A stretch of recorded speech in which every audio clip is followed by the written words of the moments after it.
I'm going to call the meeting to order for Green Efforts 5-7. Is anyone here to make public comment? You guys are here for Gov and Law, right? Okay. Yes, John, you have comment? Yes, I have comment. So I come here, obviously, as a longtime member of this committee, but also as a long-term participant in the April cleanup. And I want to make some comments on that. And it's really around the recognition of the people who participated. One of the things I've not seen is who won, who collected the most trash, what team won, what company won. I want to see that like in the Hartford Courant, and I don't even see it in the Valley Press. I don't even see it on our town webpage. And what people don't realize is that when they participate in something like this and they get recognized, that like juices them up. That means I'm coming back next year. And even if they didn't win, if they get recognized as the runner-up, next year they want to come back to be the winner. And that's an important thing to keep people juiced up about that. And what we don't want is for people to participate and then do something good, not get recognized, and not come back. That's exactly what we don't want to see. The other people who don't seem to get recognized very much are the donors, the people who put the prizes up for people to get, the Georges of the world. You know, for Georges to put up a reward and then have their reward be recognized in the paper or on the website is important to them. That means that they recognize that they're being recognized for being in the community, and they want to come back for the next event. And when nothing's ever mentioned about who won, who made donations, who did anything, there were some mentions ahead of schedule who was making donations, but the results of the pickup, as far as I can see, were not recognized anywhere. They were in town council, just so you know, but I appreciate no one comes to. I didn't see it in the minutes. Okay. Kathy recognized it, so. I didn't see them in the minutes. When I looked at the minutes from the town council, because I heard they were doing that. Yep. But didn't see it in the minutes. Okay. I may have missed it, but I was looking. Mm-hmm. The other thing, and this really as an aside from me looking at the town website, finding the results, one of the things I noticed is the Green Efforts Committee has not been updated. There is a technology committee right now, which is why it hasn't been updated, because the whole website's getting an overhaul. Oh, okay, because I'll go out there and I'm going like, these people aren't on the committee anymore. Yes. Yeah, so, But we can update the members. Yeah. Yep. So that's my public comment. Thank you. Appreciate it, John. You're quite welcome. Oh, now somebody's calling me about it. Got on the website really fast.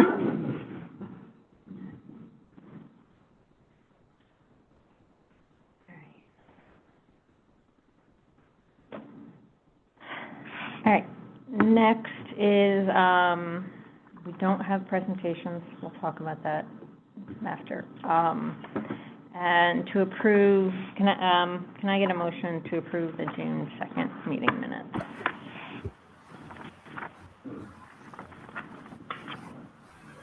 Want a chance to look at them? I read them already, so. All right. I had one thing. Yes. When we met last month, we talked about making, unless I'm missing it here, which is possible, making a public education goal to teach about invasives and natives.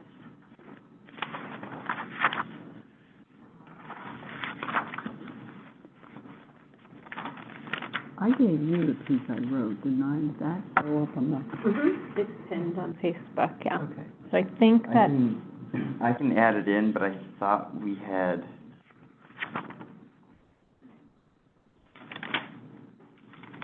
I thought it would be under like the other business of discussion for items for future meetings. I can throw that. Okay.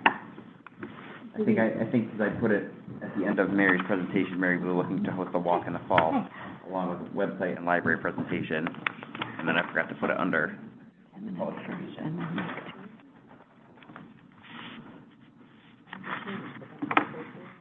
No, No. we changed them all, Oh, and then we, changed it first. yes. I felt like it was different last time. Okay, so I have a change as well. Under the public education goal, where it just says Kimberly has reached out to the facility that processing Farmington's recycling to speak at a future recycling event. I didn't do that, I don't recall. No, for a saying I was tour. gonna do that. Right, is it reached out to the facility for a tour? That's probably what they. Both. As you said, they would be, both, I think we were gonna see if they. It's just written in past tense, like I had done it, and Oh, that's, I didn't recall that.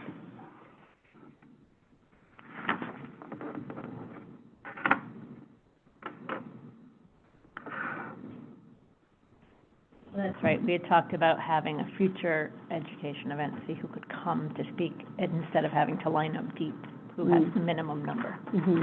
And also, I think the conversation was that DEEP isn't really the representation of what we can recycle, because we can actually recycle more. So I think that was the conversation, but not that I had.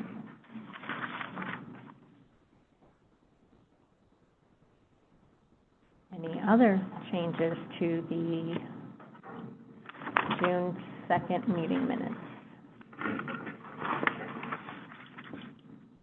so just to summarize, it'll be under E, public education goal. I'm just going in order of the minutes, not what was discussed.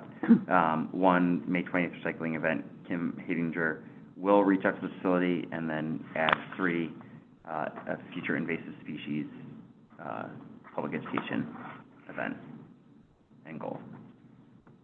Does that sound right?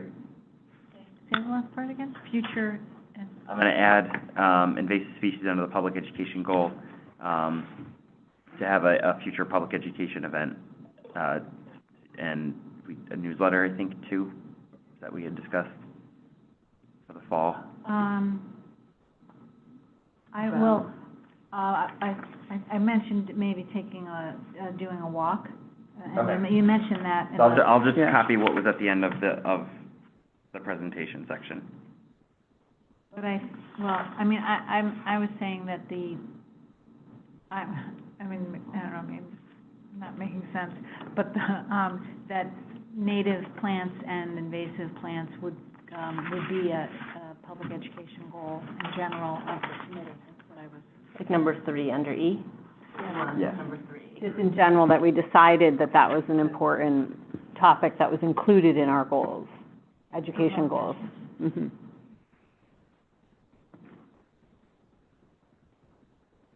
Does that make Did sense? we? I don't remember us doing that. I remember us talking about, Discussing it, I don't remember actually deciding that it was going to be a goal, which was in fact one of the things I was gonna bring up under, other today, just because I feel like we're getting very broad, spread out, and so,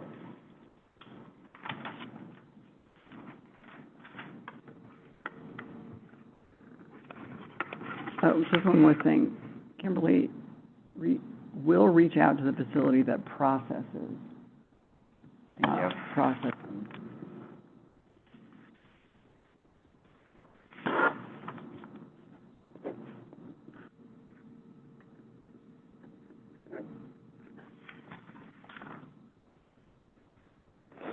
We're getting picky with our, Kimberly has been speaking to Bayard Faithful, next Wonder Sustainability Fair. My first job as a proofreader. Thank you. my love, usually I'm the one picking it up for town council, because I did it for law review. All right, any other changes to the minutes for June 2nd? All those in favor of the minutes as revised? Aye. Wait, get a second. Oh, you didn't get Oh. a, Jared, get a second. Second. No, you made the No, motion. you made the motion. I'll second. Thanks, Matt. Matt. You're welcome. All right, now, all those in favor? Aye. All right. All right, can I get Thank you. a motion to approve the June 19th meeting minutes? Sorry, I did not send these out because I just got them done this afternoon, so. This is my fault. Good, So if everyone could just take a minute to read through the very short meeting minutes, because that's pretty much what most sidewalk minutes are.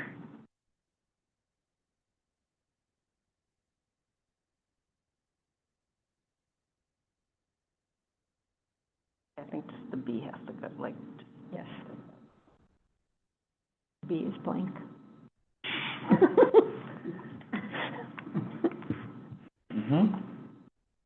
and then, do we need to list the, members of the public that were present, or no? Because this was a site visit, yeah, so I've got, it's underneath everything, it says facility. Oh, representative sorry. card.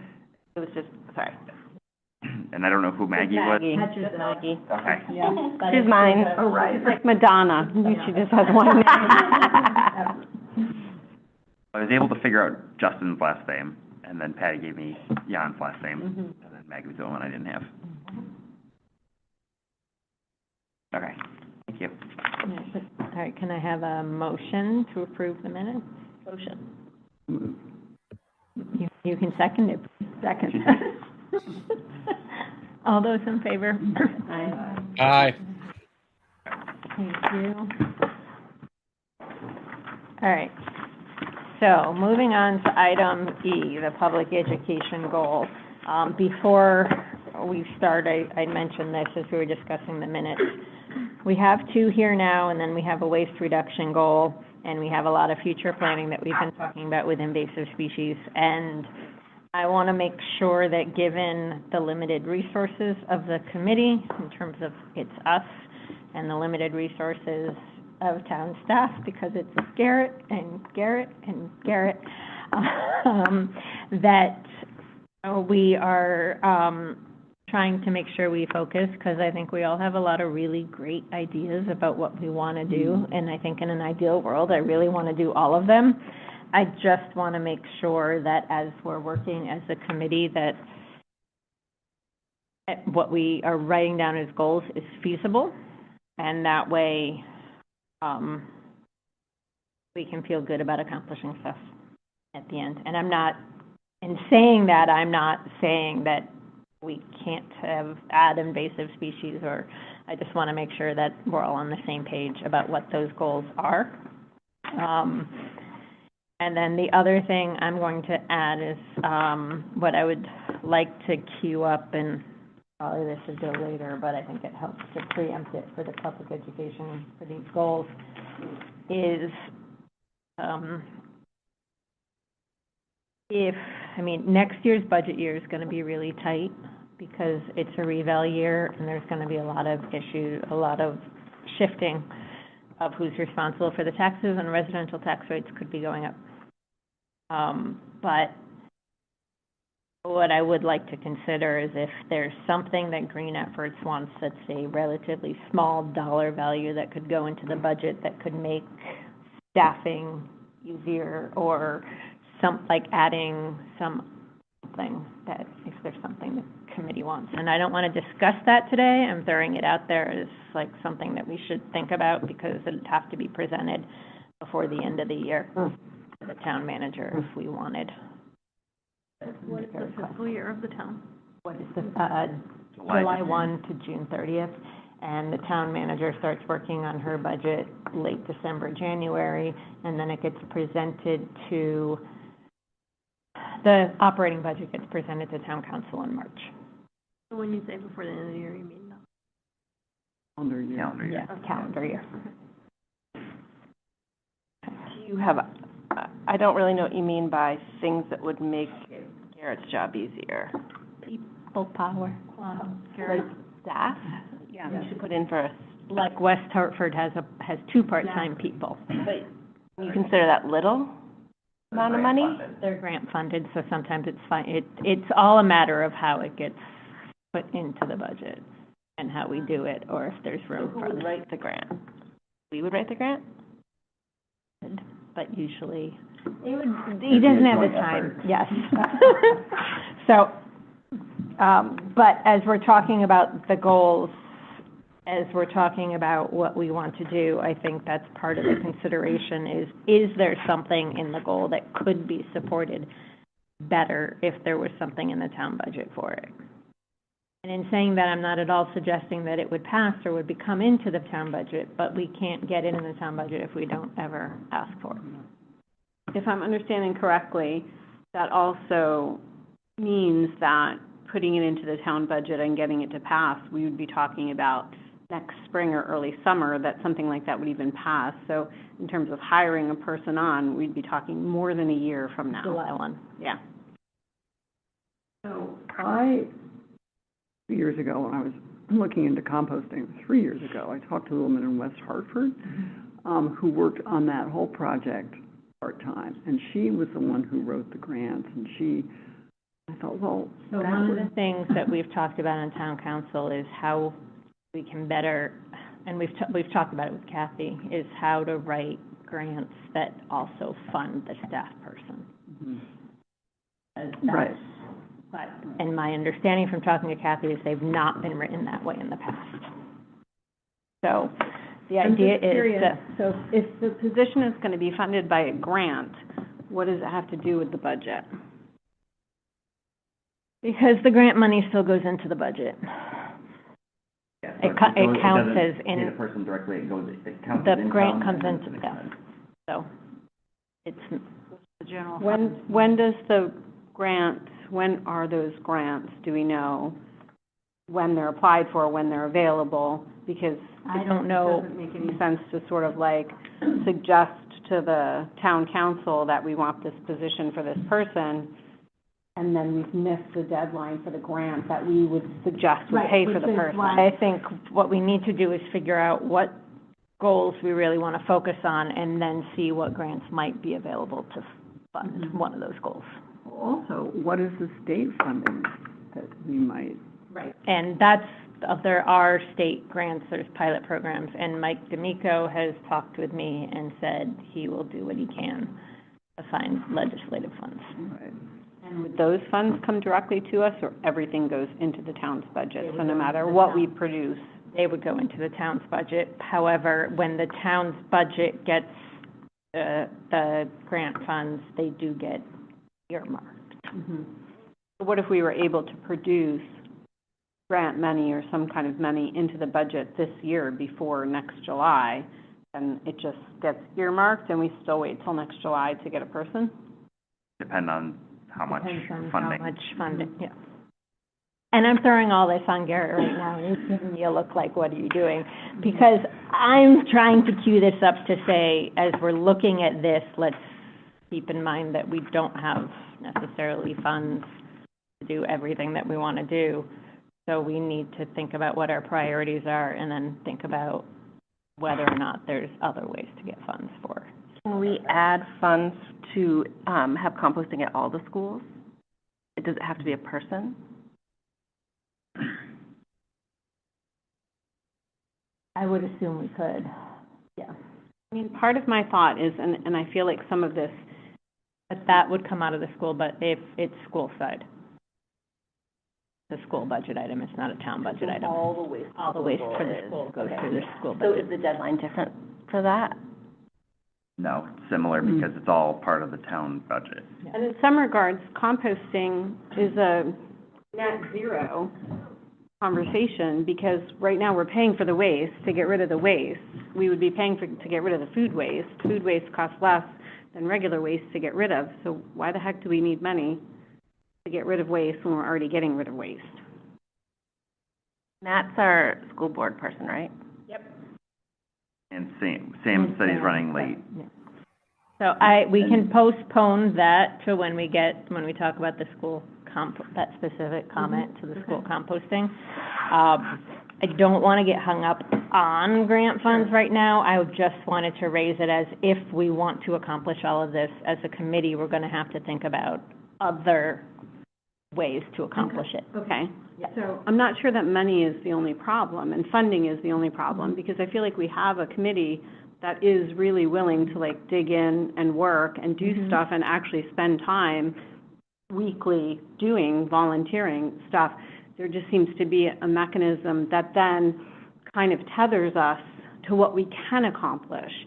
And I don't know that we need a staff person necessarily is the solution. I don't know if there's a way to rewrite the structure a little bit of how things get done, or how we do things, or how we create the agenda, or what's on the agenda, how things get scheduled, because we have things that could have been moved forward, but they're not, because we got stuck. But I don't think any of those things got stuck necessarily. We have the manpower here. We don't need to add anything to your plate. We just need a structure that allows us somehow to take the ball and carry it. Like, I feel like we have this broad thing in our, in the green efforts, what we're supposed to be doing. And sitting and talking about the same thing, every single month does not fulfill that mission that we've been given. And I feel like a lot of us are like, I'm ready. Put me in, coach. And it's not happening, right?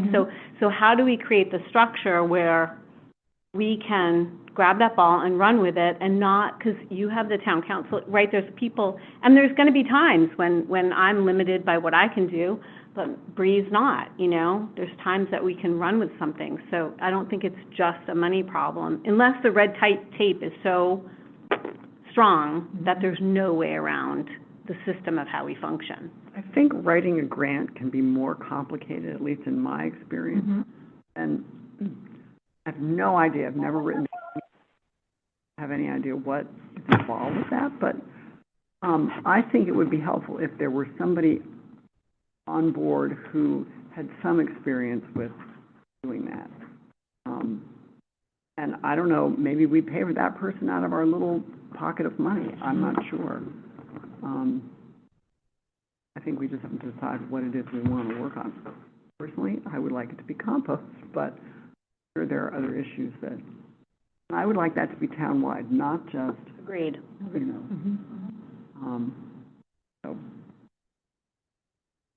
So with that overarching structure, let's go through these goals and let's think about how we can accomplish something with specific tasks. Okay? So, first, waste reduction, public education topic, waste reduction. So the methods of waste reduction: composting, textiles, waste. Buy shit. Yeah.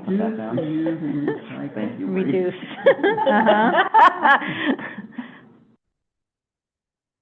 Sorry, public swearing. Anything else that anyone can think of that would be an action item for reducing waste?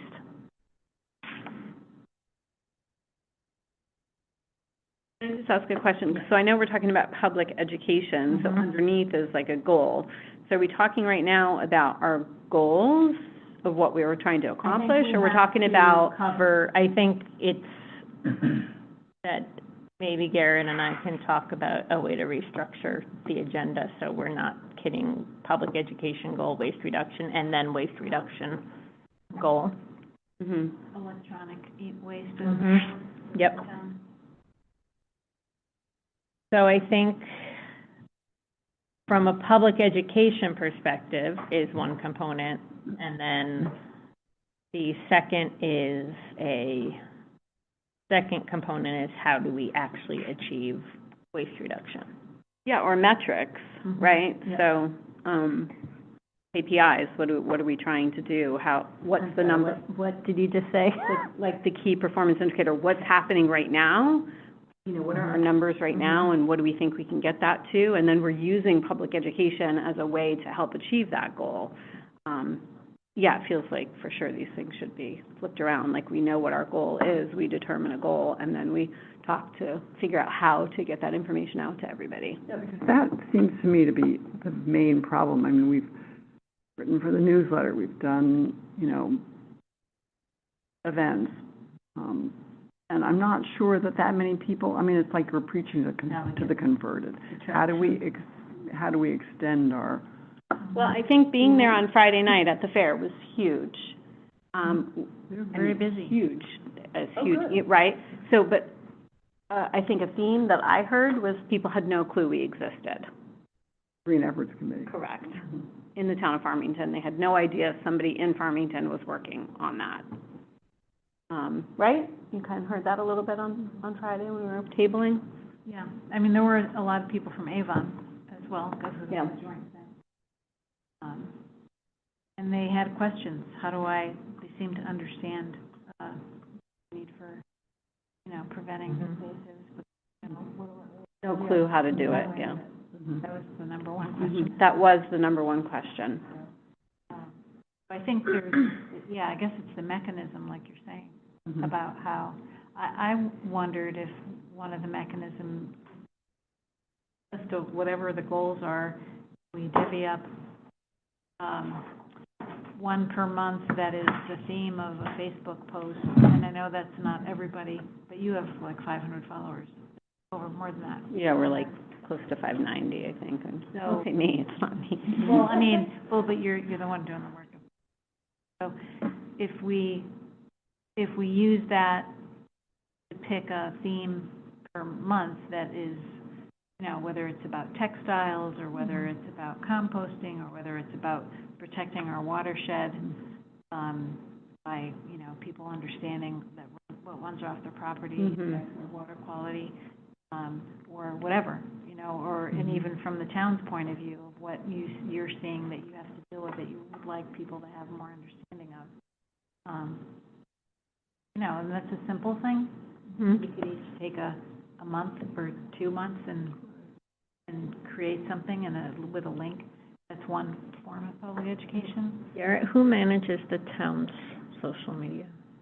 Manager's office through, I think Explore Farmington does a lot of it, which is we have a contract with a media company that does a lot of the Explore Farmington stuff, and a lot of our social media now, but all the town social media is through the town manager's office. Is there a way, if we create a post for the town to repost it? I'd have to ask, I don't know, I don't know,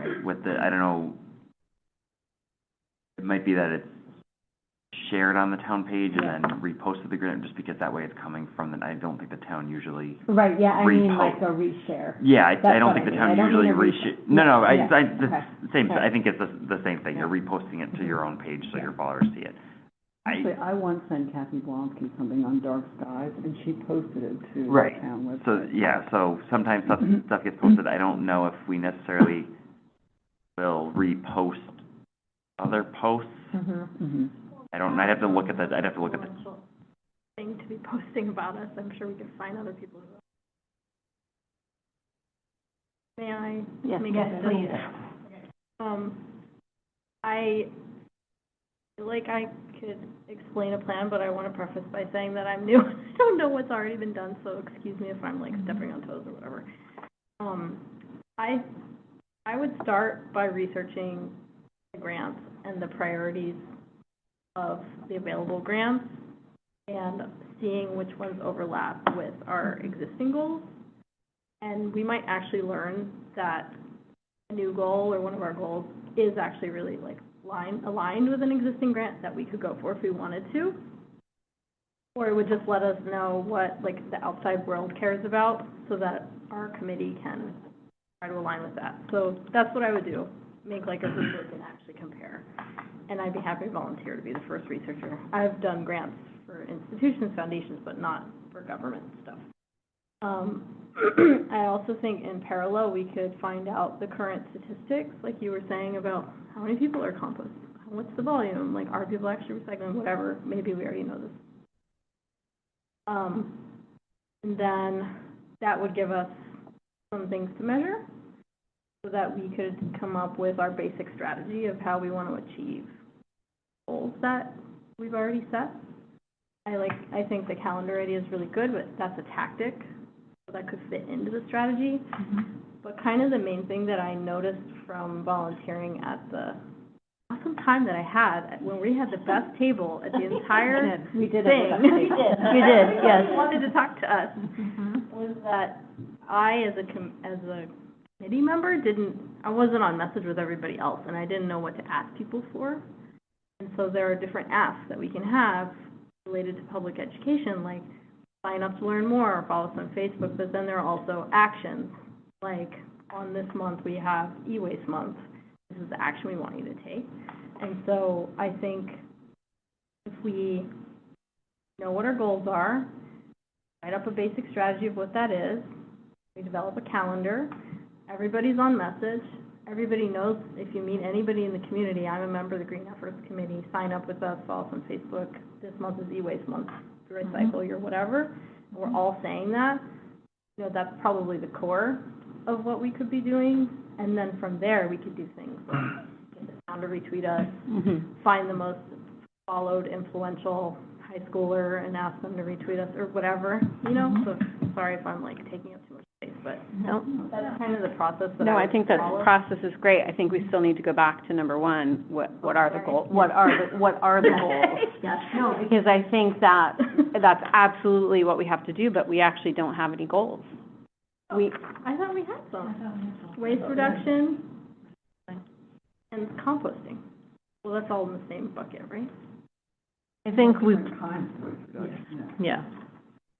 I've attempted this in the past, but I'd really like to put some more effort into it. It's just like having a really strong partnership with the green group at the high school, and whether that means like I need to be their mentor and go to their meetings, or if I'm allowed in the high school, I don't know, because I don't have a kid there. I can yes. get a background check, I would pass it, I promise. So there's all the time for computer science. you are allowed in the high school. Because Butterfield left, she was awesome, but she was left a couple of years ago, I don't know who the person is now, but if we could have a high school student, like, probably a junior, who's trying to get some, like, Right. stuff for their Good college recommendations for application, college. yeah, like, just really. Yes, yep. What did you say? I said something with an E, hold Yeah. on. There was a student here a couple months ago from the environmental, No, she was here from Govern Law. but I mean, I thought you said she was president of the environmental club. She was president of the AV club. Oh, So okay. she could help us with like, because we were at the meeting and we were talking about how can we like, At the library having yes, yeah. Evie Kalani. Oh, Kalini. I don't want to say Oh, Evie Kalini. Kalini. Neighbor, I know Evie. Yeah, Evie Clean. Is Evie Kalini? No, it's not. Yes, it's That's- Evie Cleany. Evie. I can reach out to Evie. Her mom is Emily. Your desire to So she had reached out to the town manager's office about, or the town council and the Yeah, town she manager's office presented about a at dark the sky, council last week. initiative Last as part of her, and I'm sorry, I'm reading from my phone while we're in the meeting. The gold, no. Girl Scouting Girl goal. Scout Gold I- Award. Gotcha. Gold Award, yep. Okay, I was confusing the two things. But doing a light pollution thing as part of, her gold award for the Girl Scouts. But that was a week or 2 weeks ago. Yes. But she's not in the high school necessarily. That's a Girl Scout thing, not necessarily. Is in the high school. I know she's Oh, at the I high school, see but what on you're the saying. green group that you were Right. talking about. You're saying you want to have a strong partnership with the high school for the composting program, or like what? Just what for, is the like, reason? They have influence, they are, like, We want to make it They're the cool. young generation of our town. I mean, yeah. Can we go back to the beginning and just say exactly what we're gonna focus on, which I think is what we were starting with? So we have the waste reduction and all those pieces and parts, dark skies, invasives, clean energy, bicycle paths. I'm kidding, but, you know, Right. what's the list? Yeah. So what we have discussed as a group is waste reduction. We've talked about clean energy. We've talked about invasives. I like dark skies, but I do know the Land Trust took that on. Is there Couple of years ago. it's been a couple of years. It was, We did it too on our, Sorry, you said waste reduction, clean energy, and then you said, and dark skies is what we, Evie's gonna take care of dark sky first, we don't need to do that. so, I think, dark skies is fine for a goal, because I think that is something that we can probably address in the near future, at least with the zoning regulation. Yeah. We're currently in the middle of a few things right now, so it wouldn't be this summer, but I could work on it in the late fall, early winter, depending on everything shakes out right now with our scheduling, which the other thing I was gonna mention was, and this is obviously a little further in the future, so, every 10 years per the Connecticut General Statutes, the town has to create a plan of conservation and development through the planning office. It's a guiding document for planning decisions, and then it's also supposed to inform some of the budgeting and the town council. Our current plan is set to expire in end of 2017, end of 2027, early 2028, because the current plan is the 2018 plan that was adopted in November of 2017. We're currently in the process of consultant selection. As part of that, there'll be information finding, and then there'll also be a townwide survey as part of that as well. One of the parts of the plan is environmental considerations and wildlife considerations, so there'll be some input from the Green Efforts Committee as part of that, along with members of the town will be responding to the survey. We'll obviously send it to all our boards and committees that we have information that we can share to, so that people can fill out that survey. And then that would obviously, again, that plan would not be done until the end of next year, because that's how long this process takes, because it's a townwide study and survey and trends and population and everything like that. But that would also give us some more information about what residents are looking for. So if we're hiring consultants, is there any way we can piggyback on that in terms of? No, because they're specific planning consultants. Oh, okay. Christina? So you're saying we will be consulted, like as a committee, on getting the survey out and responding to it, but not what questions are in it about environmental impacts? Not the questions, because the survey comes from the Town Plan and Zoning Commission based on the requirements that the state inputs. There's usually an open-ended question. I believe the town council might be involved in part of the survey as well, reviewing it. So I that, think so, but yeah. I haven't, but we haven't talked about gotten it. to that point. Yep. We're still interviewing the consultants. We haven't selected one to move forward yet. And then as part of that, we'll look for input on environmental concerns, so the Wetlands Commission, the Green Efforts Commission, probably the Bicycle Advisory Committee as well, for input from what they'd like to see in town. The current plan of conservation and development is on the town's website. It's worth looking at in terms of the different types of sections that are in there and the different concepts and zoning and, the word, like the mid-something district, yeah. Midpoint Development Mid- District, thank Special you. Innovation Flooding Zone, the Yukon area. Yeah. It's all on the planning department website. It's the plan of conservation development, and then as things progress, there'll be postings, and obviously as your liaison, we'll give you updates as we go through. There'll be public meetings and public hearings and things like that, workshops. And we make comments at TPZ to get certain things into the survey? I don't know. I don't think that's, because this is, Isn't the consultant kind the of consultant private? is the one that does the survey, Yeah. and then we just kind of look and make sure there's nothing. The consultants are pretty much, this is what they do, is Yeah. plan of conservation and development, so they're the experts, they run with it, they run the questions, and I think what comes to us is more of a, what does Green Efforts want to see in the POCD? Yeah, that's my understanding. Again, we're still going through the selection process, so that's not been completed yet. They send a survey to all the residents? Is that? Well, we won't send it out, we'll post it on social media, and then as staff, we'll send it to all our commission members to fill out. So I've got Green Efforts, Unionville, and Zoning Board of Appeals, we've got town council. Town council will get it. The Planning and Zoning Commission will obviously get it, the Wetlands Commission will get it, the Bicycle Advisory Committee will get it, Farmington Historic District will get it. I think that's all. No, I said Unionville. Okay. That was it, that we have in our office. And we'll send it out to the other committees as well through their staff liaisons, just because they keep the mailing list. We crossed dark skies off the list, right, of the potential goals it sounded, or? No, No. because. No, I'm saying, I think it's, especially if, Probably an easy list. Just Because in we the- in can the fall update or the winter. zoning ordinances.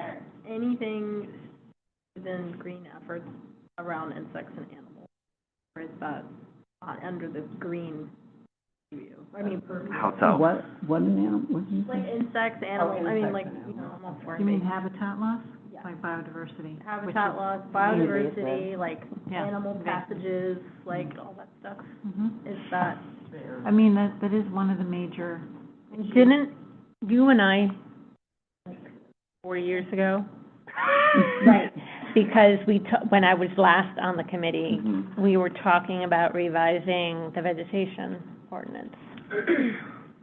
Because it currently says you can't have vegetation taller than X amount unless you're maintaining that it was for the, ornamental.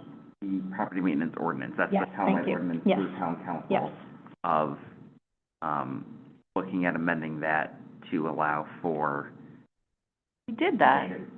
we didn't, no, the only thing, we didn't make any movement on it. The only thing is that generally, if someone calls us complaining about their neighbor's lawn in May, we generally do not enforce it until No. June. Because not everyone has a sign, and a lot of people, we spend the time to write the letter, and then they call us and say, well, I'm doing no mow May, and usually it's, can you mow a path along the road so that it's not, everything's not falling into the road. We had discussed it, but it didn't go anywhere of amending the ordinance or having a town policy that if you're looking to have a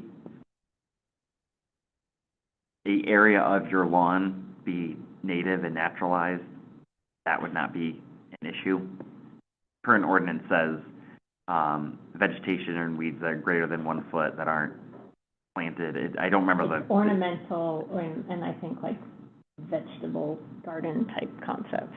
It doesn't, I know it doesn't say vegetable, I don't remember the wording off the Yeah, top I of my know head. it says, or I was looking at it the other day. Yeah. And I've always gone with anything I'm growing for native plants, I'm growing because I like to look at them, so Right. therefore they're ornamental. Right, so if you've got a defined bed Mhm. with edging or mulching or something like that, that's easy to say, yep, this is an area. But if you're just looking to kind of reduce what you're mowing in order to let nature take over of certain areas, that wouldn't necessarily be allowed in the ordinance. Part of it there would have to be some controls of saying, you know, you gotta do 4 feet around your property line or something like that. Within reason, if you've got woods at your property line, we're not gonna make you mow that if you don't want to. More of if you're in a neighborhood where you have lawns continuously, because that way it's not falling into your neighbor's lawn, it's not falling into the road, something like that, where there's still a control, to alleviate some concerns that people might have. Again, that was, In response, so I raised that because that's part of what we had talked about, because I think native plants go into habitat loss kind of concept. So that's why I'm raising it. But you have, okay. I would be very, very excited to have that, something related to that as a goal, like it would be very motivating. Could we combine somehow invasives and habitat loss? how about, Yeah, it should be, same, it's the yeah. same, it's the same umbrella. I'm sorry, what did you say, Bree? How about pesticides? I mean, is there any, I think that's in there too. I think so too. Well, pollinators Yeah. of, to Right. So we've got, are there any, so we've got topics now of waste reduction, dark skies, clean energy, and I'm gonna call it habitat loss, because I think all the invasives and pesticides fit in there. Are there any other goals that anyone else wants to throw out on the table? Well, I mean, to me, there's the things that support the town, right, of reducing our trash. Mm-hmm. Yep. Mm-hmm. But there's, you know, the two major crises are biodiversity loss and climate change. So, you know, what we can do to be more, a green Farmington and. So into clean energy, instead of clean energy, resiliency? Because the reason why I use the term resiliency is because there are resiliency grants that deep issues, and they just announced 14 last week, and when I first saw the grants come out, I know there are ways for towns of like Farmington to do climate resiliency grants, but I didn't know how, because they're really focused on shoreline communities because of, thank you. The waves. Waves crashing. And I haven't fully looked at all the winners, but Waterbury got one, and there's other central Connecticut towns that have gotten these grants. So by looking at climate change, I think if we use resiliency, because I think it's supposed to be a recurring grant, the climate resiliency grants from the state. I meant about doing a review of because we can match our language to be more attractive. So, climate resilience / clean energy, dark skies, invasives, waste reduction. All right, now within those, all right, so dark skies we think is an easy lift because it's a change to the zoning ordinances. Garrett? Yeah. Not yet, but Yeah, and again, we're in the middle of a permit renewal cycle, that supposed to be done by October 1st. And then we're also working on the plan of conservation development, but, theoretically, once permit renewal cycle is done, that frees up a lot of my time to work on, a revision to the zoning regulations for lighting. And I will put up, in the past, I've mentioned, in the zoning regulations, it's about a paragraph long. It's not a very long section of the zoning regulations on lighting. That is not what we necessarily require developers to do. Our requirement now is that there's no light trespass over the property lines, that they're dark sky compliant fixtures, that they're not color temperature greater than 4,000 Kelvin, and they all have to be downcast unless certain reason why it needs to be out. Generally, we have not had that, and even we've had people propose a fixture that has a knuckle that's adjustable, and we don't even want them doing that because we sign off on it when it's installed, and then they push it up to throw the light around. So some of it is codifying that, and some of it is looking at what else can be included and what other requirements can be included. Limits on certain lighting levels, which again, we generally do as part of our standard review process. We will say, this is a hot spot, the lighting here needs to be reduced because we get a photometric plan as part of any really commercial, industrial, multifamily residential development. So some of it is just codifying it in the zoning regulations, so that it's there, and then some of it is looking at what other possible requirements are there. I think it's Dark Skies has a model lighting ordinance, but it's like 20-plus pages long. It's long. It's very thorough, though. A lot of the model regulations are quite long. There's a model sign regulation that's like 30 pages long, and oh, there are towns that have adopted it. Yes, I'm well aware. I'm like, oh. So there's a practicality of making sure it's something that is easy to comply with, which sometimes it's just how things are worded and things like that, and condensing some wording or things like that. Some other regulations I've Easy to comply with, I assume you mean clear and understandable. Yeah, and we're not fishing through at the last minute to say, oh, we forgot this one subsection G23B4A that says you can't do that. It's something like that, but easily readable, easily understandable for developers and applicants. Is that only for developers, for new developments, or is it all residents, all businesses? We can't do anything about existing. Anything existing is protected from any change in zoning regulations. reasonably so that we can't just change the regulations and say, no, now you gotta close your business and you have to leave. Generally, and again, I said this in the past, generally with residential lighting, it's not as obvious because it's not usually on a main road that staff or people drive by regularly. Most of the time, people are just buying the cheapest, brightest fixture at the end cap at Home Depot or Lowe's, or what they found on Amazon, and it's usually 1,000+ Kelvin, and it's giant LED panels that just face out and light up their driveway. There is in the regulation that it can't shine onto adjacent property. I don't remember the wording off the top of my head, but there is something about it not. If someone complained about a light, we would go out there and say, yeah, this is, you got to turn off this light or replace it or lower it so that way it's not shining into your neighbor's living room across the street. That's where the education comes in, because there's Right. more people. So maybe around the time that we're looking at a zoning ordinance change, We also tie that with public education at that time to say, hey, there's this new ordinance out there, or, there's a new ordinance working its way through TPZ or whatever, and while it doesn't require, I think we'd have to make a statement that it doesn't require you to change, because otherwise people get really upset. Here are some best practices that you can take. Yeah. And because I think a lot of people don't realize the impact that their lights have, say, on migrating bird populations. So, and I think there's a lot of folks out there who, if they knew, would take action. And there's people out there who are like, I don't care, but the goal is, to reach.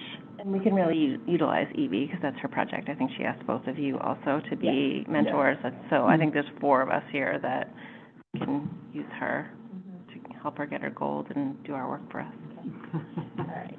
So, are we in agreement that dark skies then should be a goal?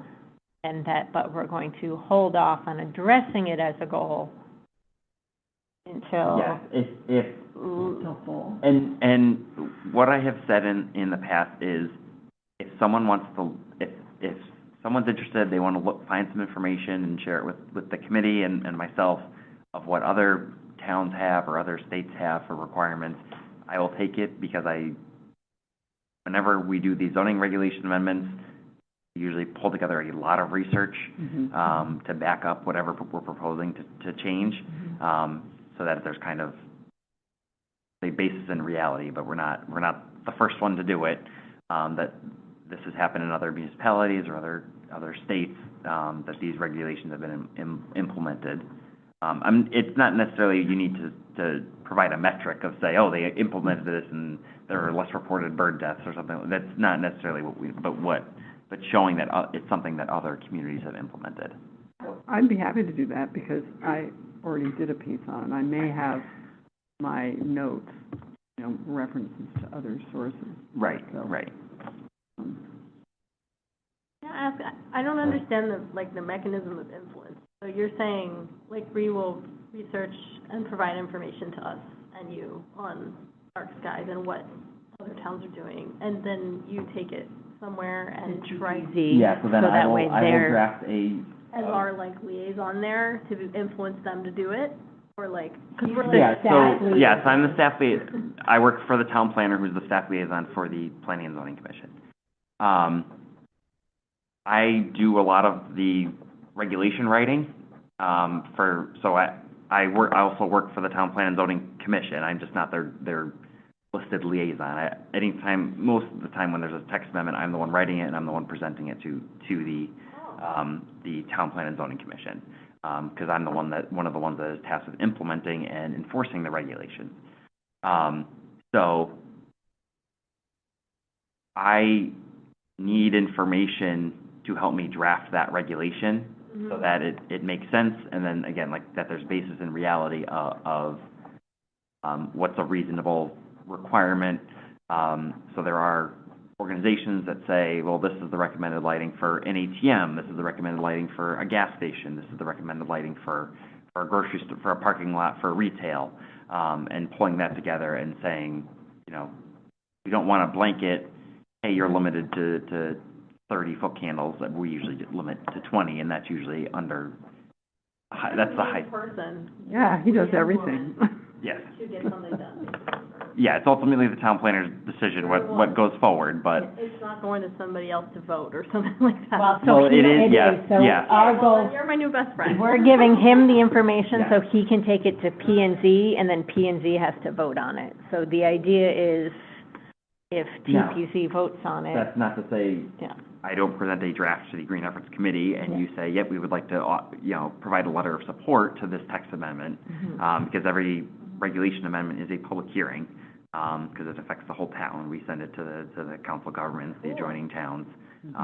That's, So this is, I'm like, why are you pulling on this thread? I'm like, oh, this is the guy.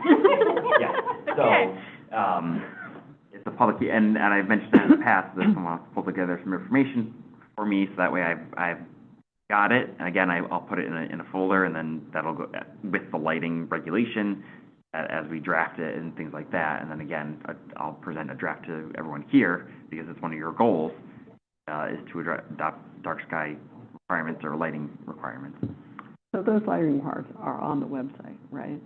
Under, Yes, I'll pull it up really quickly. no, I can look it up, just. It's not a very, again, it's not a very, verbose regulation, that's not necessarily what we enforce. What we, or not enforce, what we require of new developments. We require more than, what the regulation says.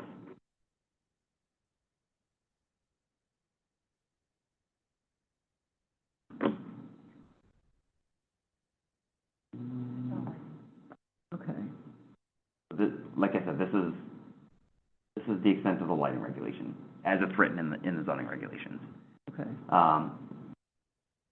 There's a limit on height, down lighting only, a limit on the height of the poles, and increase the commission can approve a higher light pole in industrial zones and large parking lots, so even the mall, a lot of those light poles are existing non-conforming. I think some of them are 30-plus feet tall. So as part of that, when Big Y came in for their approval, we couldn't necessarily prohibit them from replacing those poles. They put different lighting fixtures on them, lighting intensities, but the pole height had to stay because they had a vested interest. Yeah, it falls under the Fourth Amendment in the Constitution, unreasonable search and seizures. Is that the right one? So that's where that comes from. Thing that we can run with, because you can tell us opportunities like this, low-hanging fruit, and you're writing a thing or something comes up and you're like, I have to write it, and then one of us can just run with, like what Bree's doing. That's cool. for ordinances. There are some things that aren't gonna be that easy, Yeah. but the Yeah. ordinances, the ordinances will help. Same thing, if there was an amendment to a town ordinance coming from the Green Efforts Committee, I would prepare and present it, again, I'll review it here. Probably, a letter of support, and then it goes to the town council to be reviewed, at which point, again, I would present it, provide the background information. Patty, as the town council liaison, would have some input as well at the meeting, but. So what we could do to be helpful to you is more about what other towns are doing, or just any information on dark skies? Any relevant information. What other towns have as a model is good, because a lot of zoning Farmington regulations definitely, are based on what are similar to what other towns have done. and we don't like to be first. Other towns in Connecticut or anywhere in the U.S.? Anywhere. It's always preferable Connecticut, so anytime we're doing a zoning regulation amendment, I usually look at similar towns to see what they have. Sometimes they don't have anything, and it's a moot point. But looking at what some other towns have, I try to aim for similar towns to Farmington. Similar size. Yeah, just because sometimes the requirements in a city are different than a suburban town. Well, I'll look at, say, 5 towns in Connecticut and see what they have. Yeah, but I Okay. think Glastonbury's probably one, because Right. that's what Evie had Simsbury mentioned in her probably. email. Maybe Yeah. Greenwich? Yeah, I think, Term probably has Yeah, I updated think, their stuff. Simsbury's currently updating their whole zoning regulations. Mm-hmm. I don't know if they're looking at revising that. And I there's know a they- couple of towns on the shore which aren't exactly like us, but they seem to be ahead of Yeah. us Mhm. on a lot of things. Because they also have additional planning requirements that Yes. Farmington does not have. Yeah. There's coastal site plan reviews for any projects that are Okay. along the Yeah. shore. Including my favorite of, can't use gas-powered leaf blowers in the summer. That's my favorite ordinance. And that's the one that the yard lobbyists, yard work folks Yeah. lobby against. Simone Blow. Mm-hmm. But, all right, so dark skies, do we want to, so going, what we have left then, climate resilience, habitat loss, waste reduction, which one do we want to talk about next? Waste reduction. All right.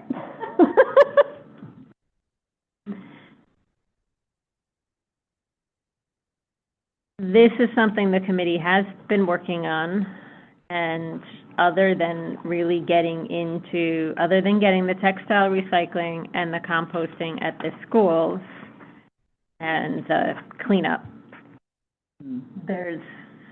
I agree with you, Kim, that it feels a little stagnant. So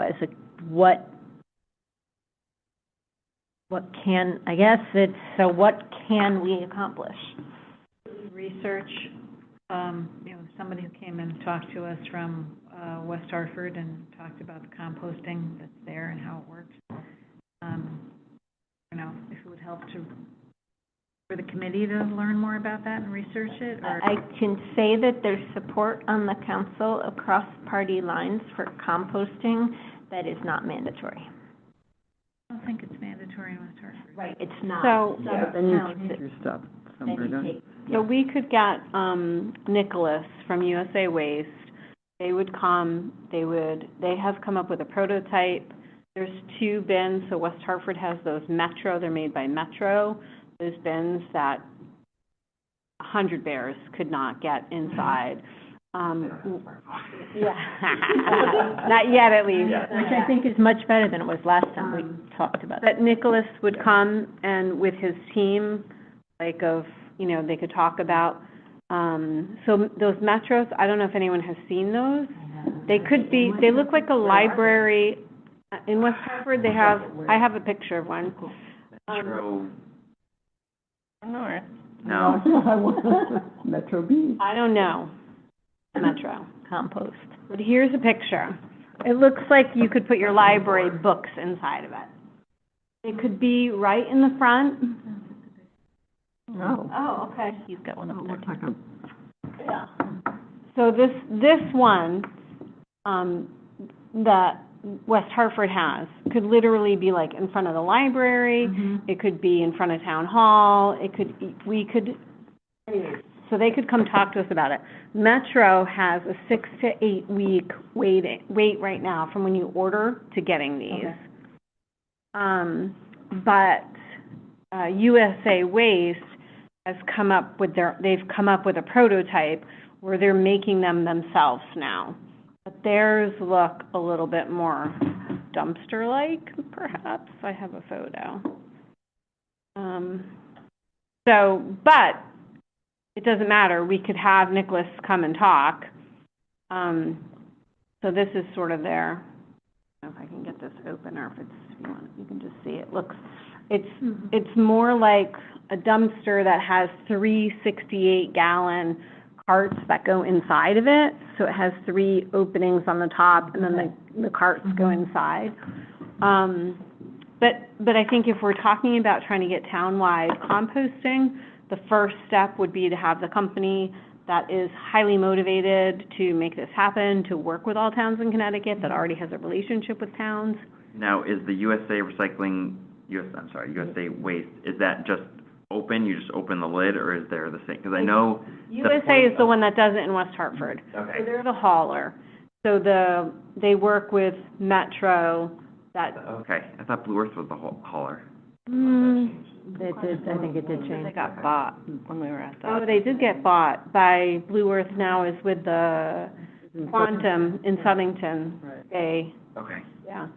I think and maybe I am, talking too broadly about the West Hartford, I could be wrong about that, you're right. It could still be under Quantum. The reasoning being is that part of, there's obviously a cost to the town. It's not free to compost. Part of it, I know with the Metro Store system, because it was at least a year ago, I attended a webinar about them, of that, you have to sign in order to put food waste in, and then there's a log of who was putting waste in there. So if there's an oil can or something like that, I'm able to figure out what.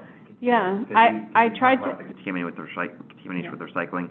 Luckily, Farmington has a pretty low contamination rate of their recycling, but again, that's also what Murphy Road is able to recycle, but making sure that supposed to be going in there is going in there, yeah. and that we're not, doesn't become I don't want to say a waste. Yeah. Yeah, I think the idea would be that if we were able to move forward with something, maybe we're modeling after what West Hartford does, where we have a couple of bins that are put places, and then people can opt into the app. I was asking Nicholas, like, who pays for that?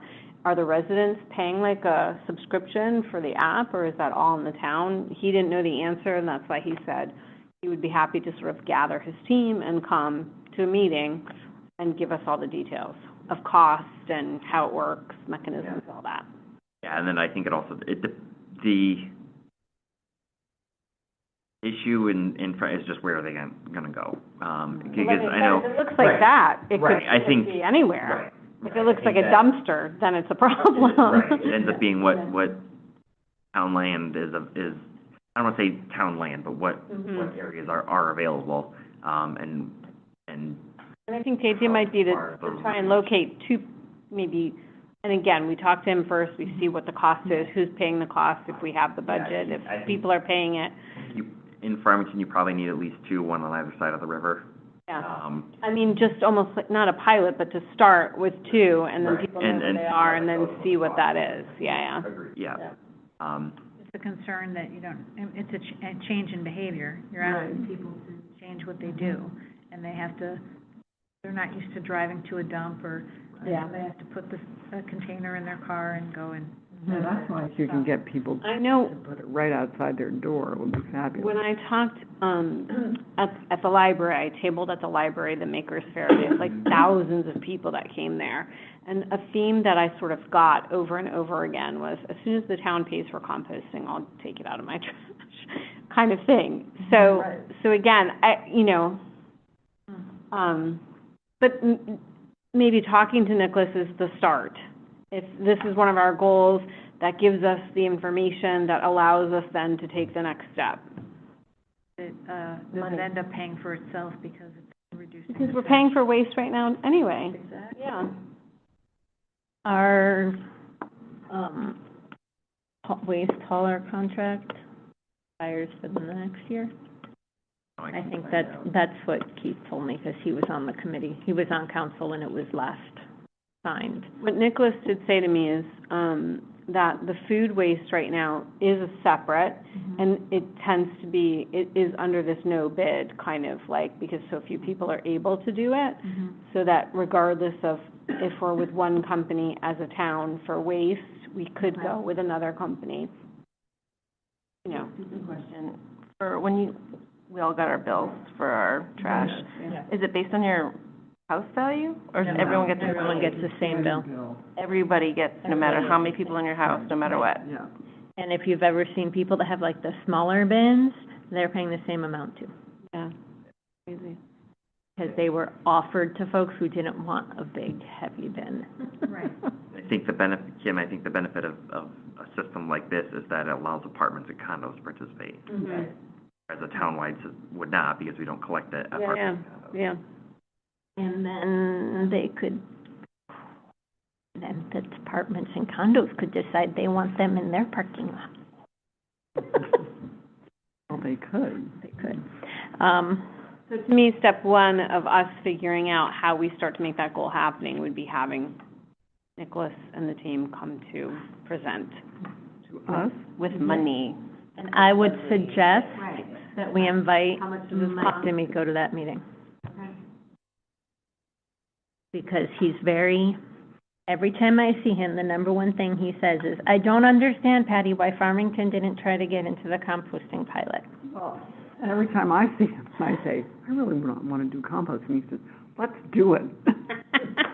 Well, so I think he should be invited to that meeting as well, so he can hear it, because maybe then what we do after that presentation is that meeting gets heavily focused on what are our next steps, how do we get the funds to do this. So the one thing, and because we had a presentation scheduled for this meeting, right? So if we're gonna move forward and say, like, I'm happy. I actually didn't remember that we'd actually scheduled it. I remembered that we had talked about having a meeting, having them present. So I apologize if I misunderstood our. No, there were several emails, but that's okay.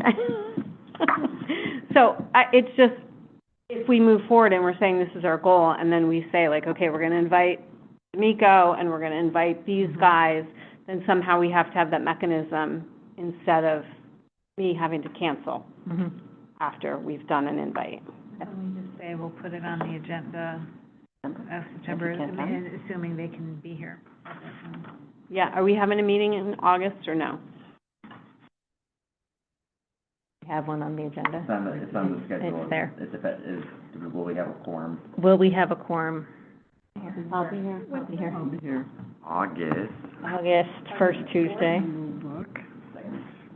August 4th, yeah. Tuesday, August 4th. Tuesday, August 4th.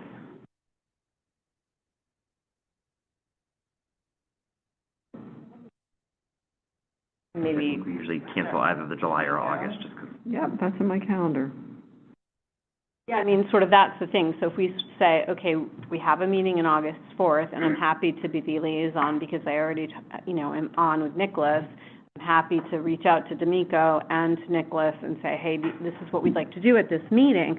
But because here we're talking about, yes, we'd like to do it, but the question is, can those people present? So then when I get the answer back from those people and they say, yes, they can present, how do I make sure that it gets on the agenda?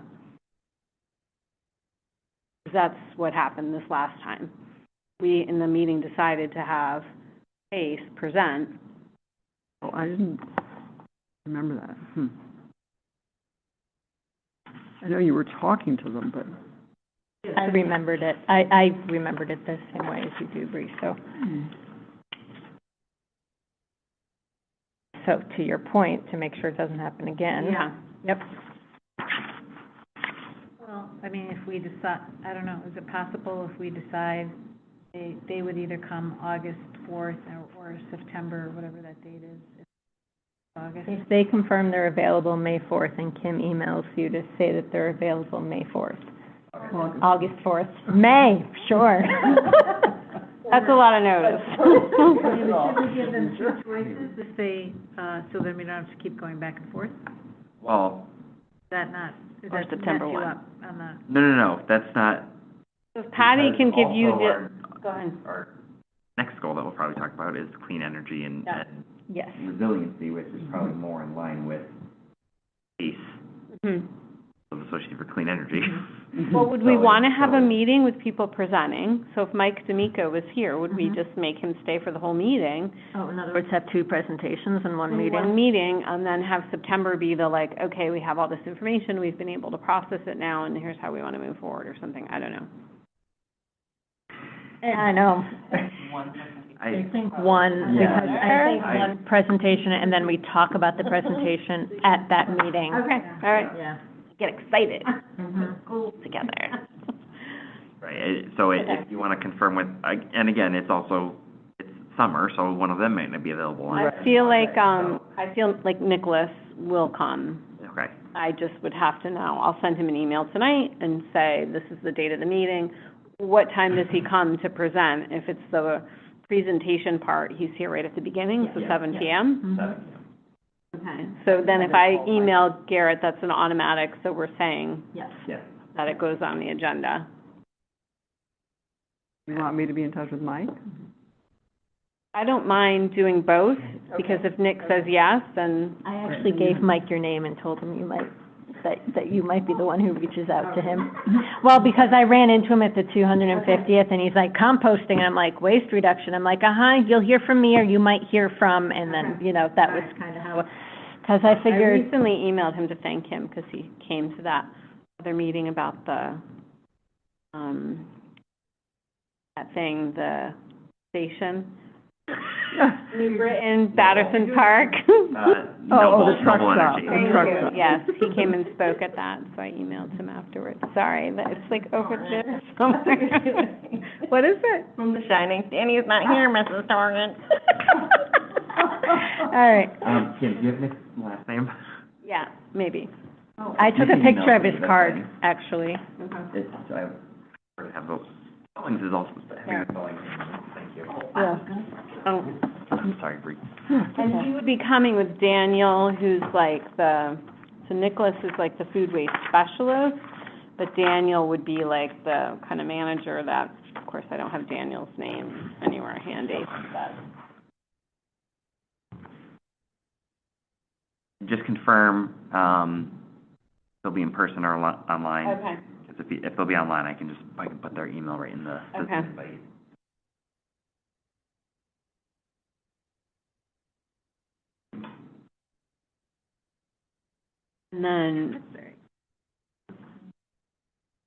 And then, so are we, am I jumping ahead if I'm asking if we're rescheduling PACE for? Let's finish up waste reduction first.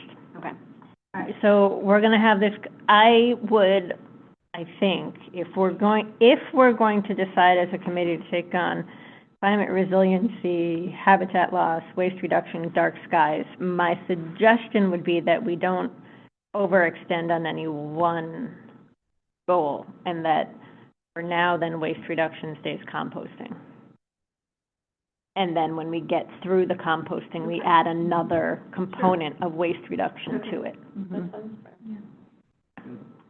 Right. But can we just push the textile, like, info on the Yes. textile recycling, since we're already... Yes, I think that would then fall under a general public education. Just call them up and they come to our houses. People asked at the fair if they came to your house or not, and I didn't know the answer. Yeah, you have to fill out a form online to say, yes, I'll have my And it's textiles out. free. It's free. And what about the Green Monster? Is that also free? Yes, it is. We told people, I mean, we definitely told them, but we weren't really sure. We're required by law to have e-waste recycling. So Green Monster. Also come to your house, or you have? No, you have to go to West Hartford. To them. And then you can also bring it to the hazardous waste yeah. farm in April, and then the other two are in Simsbury. Is our website gonna be better when the website is fixed? Like the Green Efforts website? Yeah.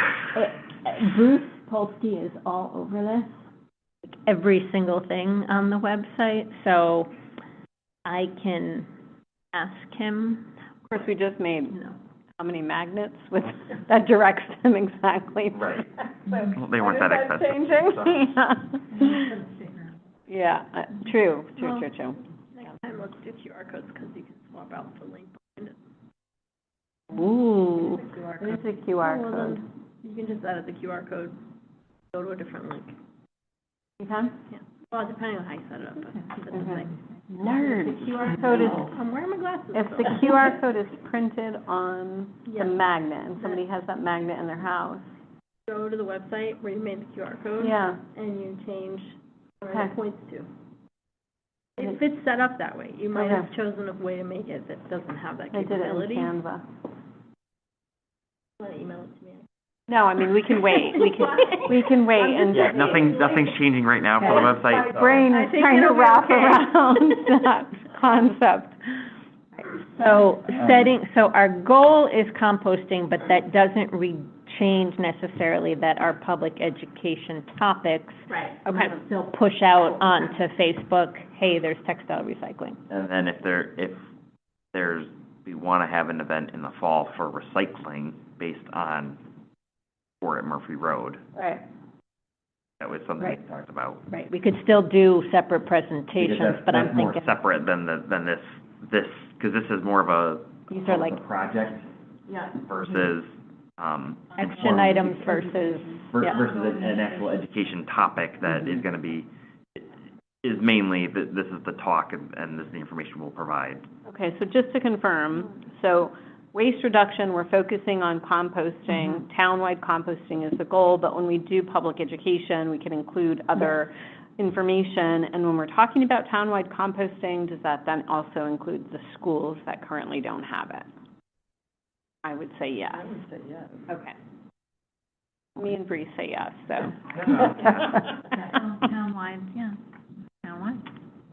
It's covered, I mean, I always think about it in terms of budget, and they're covered separately, but Right, and it can be waste reduction is And the we goal, can't- and A is townwide reduction, or townwide composting, B.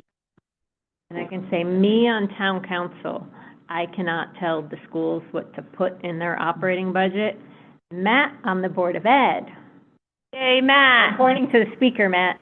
Hello. Matt can tell Matt on the Board of Ed, we need to have this in our budget. So that's We're off to a great start, whereas townwide, we have done nothing. Right. I'm interested if, it's Sam, right? Yeah, Is he still on? Did he? Yeah. Oh. Yeah, Hi, I'm here. Sam. Hello. Oh, I'm like, his little thing went on. Did you talk to Sam? Did you have the opportunity? Was there anything different that USA could do that that would help the schools to implement it better than the current system? I haven't been able to connect with them yet, but I will over the Okay. summer. Obviously, we don't have any composting going on right now, but Sure. yeah. Okay. I will, and I'll report back when I find out. Okay, thanks.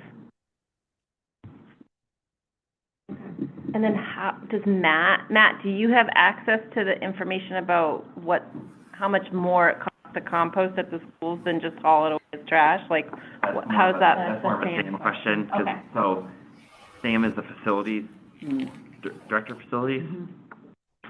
Yep. Right? Yep. Thank you. Facilities director, sorry. So he is the one that handled all, that's why Sam has been able to get this. And then he gives it to Board of Ed to put in their budget. So Sam gives to the superintendent what he needs in his budget, which includes the waste. I see. And Do we have any of those numbers yet that say this is what it used to be before we divided out the food waste, and this is now what we're paying for waste with the food separated? Sam? No, our hauling fees for our dumpsters are not based on weight. So no, it's actually a net cost increase to have the composting programs. Where we have been able to save some money is in reducing the number of pickups of dumpsters. So I was able to go from I think it was 4 to 3 pickups at Westwoods, and we should be able to reduce 1 pickup a week at Union as well. And how does that compare cost-wise? So how much does that save you weekly, monthly, yearly, whatever, compared to then what the additional cost is then for food? It is still a net cost increase. Do you know what those numbers are? Or is it- I don't. I could get the exact. That would be really great, Yeah. actually. Sure. Thank you. It might be because it's a flat fee a flat fee to the waste hauler. Mhm. Whereas Farmington pays by the ton, then the previous year's tonnage sets the rate for this year, Oh. which is how we figure out. Yeah. So Garrett, no, the dumpster, the town it was actually the same bid for the dumpster pickups for the town. So it's a separate bid on the household pickup. That's where you have the tonnage reduction would save money. Okay. So again, it's because, town hall, the dumpster gets, I don't know what day, but the dumpster gets picked up every Thursday or every other Thursday. Doesn't matter if there's 3 bags in it or it's filled to the top. Gotcha. Whereas homeowners, doesn't matter whether you've got a bag in your trash or it's full, you pay, you just put your trash can out and they pick it up, and then at the end of the year, we find out how much tons of waste were collected, and then that's. So the household is weighed, the rest is Yeah. just dumpster pickup. Yeah, Doesn't and the matter household about is the weighed weight. because it goes to a facility that weighs the truck. What we should do then is we should take all the household garbage and put it into the dumpster. I mean, it's camera. Please don't do that. Please don't. It sounds like it would save money. All right. I'm kidding, don't worry. Stay on the call, Sam. So, all right, waste reduction. Anything else on composting? Okay. All right, next is, let's go climate resiliency, which I will say, I think could be like 6 meetings in and of itself. Let's table it until we figure out what the grants are for. Okay. Does someone want to volunteer to look at my suggestion would be the grants that were recently released by DEEP to see what towns put in for. And I'll find the, if you look at what the towns won, I'll see if I can find the underlying statute that set it up, because I'm pretty sure it was done through a statute. So you want me to see what was recently awarded? Yeah, what was recently awarded, because I think if we know what was recently awarded, it'll also help us try to figure out where does Farmington fit. And do you think that that's the terms they use, climate It's a resilience? climate resiliency grant. Katie Dykes just announced it within the last week. She's the Interim. The commissioner of commissioner of DEEP DEEP. for, I don't know, another week or two? Because she's stepping down. Oh. The announcement was weird. I don't know why she's stepping down. See, it was just a weird announcement. I think I got that email. Do we want PACE in September or hold off? No. Well, so PACE was going to, they have a tool, an energy tool that somehow, and I can't think of exactly the wording, that would show us, it's like an analysis of Farmington's energy. So it might be helpful to see what they have to help direct us. Again, it gives us that metric of where we are, and then we have an idea of where we can go. I don't know. I mean, how much gas and how much electricity and how much solar? I don't know, I don't have the email from him handy, but there was he's got like some kind of model that they have through PACE. They've done every single town throughout Connecticut, and their goal is to go around to the Connecticut towns and share the results of this model. I assume it includes solar, because that's through Eversource, so that's probably publicly available data. Yeah. Or probably requestable data of how many homes Yeah. are solar or I'm something not like that. really sure exactly. They're required to give it to you as a homeowner, if you PACE ask. stands for like Yeah. People's Action for Clean Energy is what PACE stands for, so definitely, I don't know. So we could do one of two things. One, I could find out exactly a little bit more information, or we could see if they're free to come in September and just share the model results with us. What do you guys want? Mark Scully, who's the president of PACE, was also the lead in Simsbury sustainability. So he served they came up with a whole sustainability plan for Simsbury that they took to the town council, that the town council then approved. So all the decisions that they're making in Simsbury go back to, being incorporated into this sustainability. So, I mean, he's got some other maybe beneficial things to share.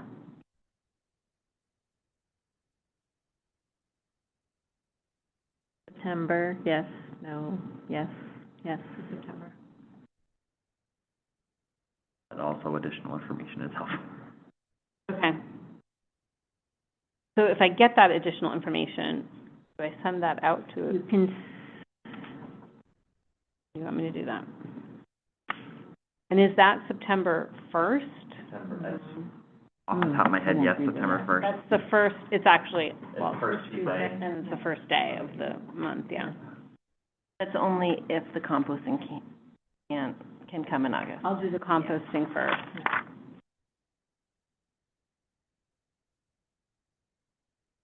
My calendar is the first, I think that's the. And then Patty, when I get some additional information, could I send that out to, so first I'll send it to Garrett and the same thing. If the people say yes, then he'll put them on the agenda. And then should I send out to everybody like an informative, like here are the people that will be talking and they're little like, I so. think you can send that out, no one respond to the email, and, yeah, or Garrett can send it out. Yeah. Yeah. Even if you write it and just send it to me. Yeah. I'll send it to you. And that way it's just, so somebody like Mike D'Amico only for the composting, or are we inviting somebody else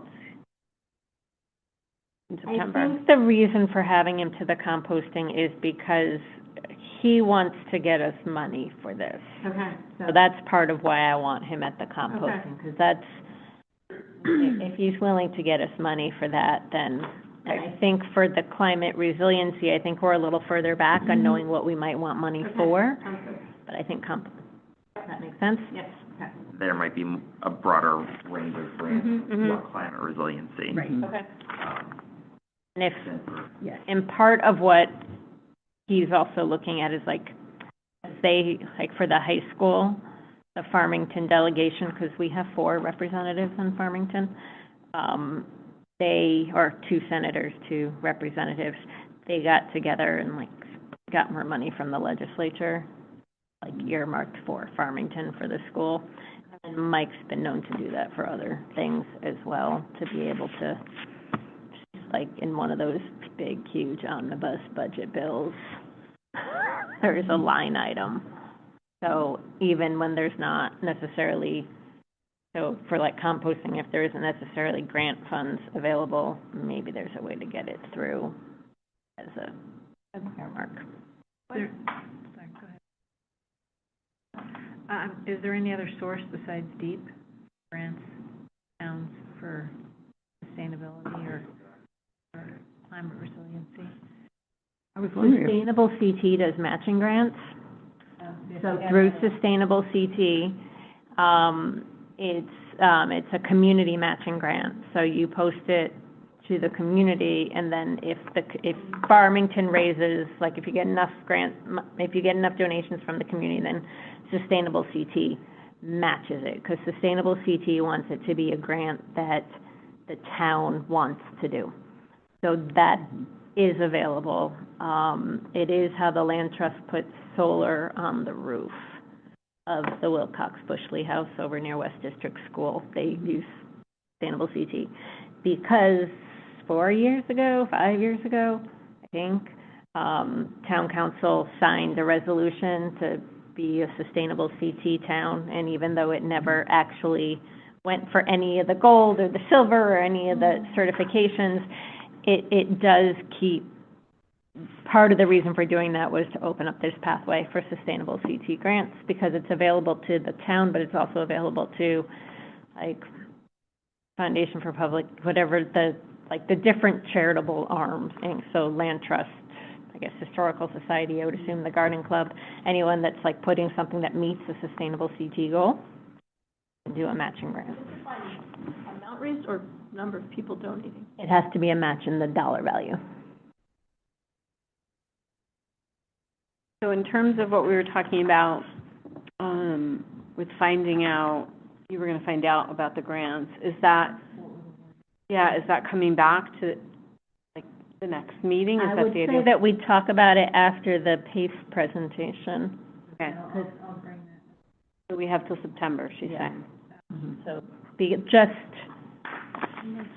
So next to try month, to keep I think composting. let's try to keep things a little more Focused. Okay. Yeah. By September. All right. And then we covered dark skies, climate resiliency, waste reduction, habitat loss, pesticides. I appreciate everyone, like, your efforts tonight. I think this will help us, I think, guide us. Are we having a good meeting? Hmm? Are we having a good meeting? Do you think we're having a I don't know, I've only been to two. When Patty wasn't chair, sometimes they lasted 1 minute. Yeah, no, it's good. I know, I'm sort of like, So, not there yet.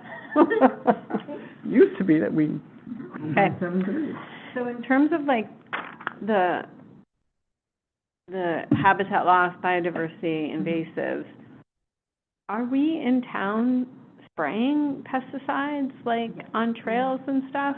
On the trails, yes, because there are so many miles of trails and properties that the town maintains that it's really the only way to control. I talked with the highway and grounds superintendent after our last meeting, and he said it would take forever to weed whack all of the post and rail fence and privacy fencing But on the it feels trails. like that's like a scary big problem. We're taking pesticides and spraying them throughout the entire town. Well, it's the rails to trails, Yeah. so it's not, like, the schools use pesticides for poison ivy, basically. And I was one of the parents that got notices of that, and I think in 12 years of my kids being at school, I got a notice 4 times. 0. They didn't do it every year, so it all, West District had a huge poison ivy problem, so I mostly got it for West District. So if you walk out in those fields behind the sewage treatment plant, Those are all leased farmland. there are huge signs out there saying, do not step beyond this sign, pesticides in use. Oh, really? Who's spraying those? The farmers. The farmers? Yeah. And so they're allowed to? Do they need permits to do that? whatever state permitting, or there's not a local permit if there's a state. No, there's state and federal thing for- requirements. Unless you're applying pesticides on your own residential property, you are required to have a license in order to apply pesticides. Yes, so when we're talking about this, because I would be highly concerned about pesticides, but it sounds like that's a big problem to try and solve. What would be our goal in this? So invasives is also, like we know in waste reduction, we have like something we can touch with our hands to do. We know pace, okay, so what would be the direction in this other category? What the heck could we do? It might be, starting at education for people understanding the importance of knowing what invasives are in their yard, starting in their yard, Yeah. and how damaging they are to habitat, and what they can do about them, how they can eliminate them. We're doing our project, but that's just a little tiny piece of it. Can local nurseries sell invasives? No, not if they're on the federal, not if they're on the state statute as invasive, and some of them you're allowed to have cultivars, like there's an exception for barberry in certain forms. Dwarf burning bush Yeah. is one of them. You can have burning bush, but you can't sell burning bush, you can sell dwarf burning bush. Because the theory is that the cultivars don't actually reproduce in the same way. There's a lot of folks out there who disagree as to whether or not the cultivars reproduce, and some of that comes from the nursery plant lobby. Okay. And there is, and the state, I don't remember I think under DEEP, there's an invasive plants advisory council. Yes, and then that council makes recommendations to the legislature, and then past couple of years, that list has been updated with 1 or 2 plants every year. Burning bush and Mallory pear, Mm-hmm. which is also Bradford pear. That was a fun conversation with the homeowner. Yeah. Everyone else says Bradford pear, like, yeah, but that's now invasive, so you can't place it, you won't be able to buy it anywhere. I like the idea of focusing on your own home, or like individual, Well, it has to be what you can control. Something manageable, yeah. So is the goal in that category, though, education? Is that I'd like getting the word out? I think this is also another ordinance opportunity in terms of the one that only says ornamental. Yes, and I am aware, that's the town ordinance. I know that's town And then side. I know, I think there are some towns that have implemented or are working on requiring a certain percentage of your landscape buffer be Yes, native that's right, because plants. that's in some of the towns that we deal with solar Yeah, stuff so on. we have, Farmington has a pretty I'll call it, The landscaping plan Yeah. for the commercial and, Yeah. okay. it's right above lighting. So Farmington has a landscaping regulation. There's requirements for parking lot landscaping, a certain number, there's gotta be a certain percentage of your, basically, if you got 1,000 square feet of asphalt, you need 100 square feet of landscape beds adjacent to the asphalt. That's why you get the parking islands and everything like that. Mhm. Again, it depends on where exactly it is, when it was built, like that.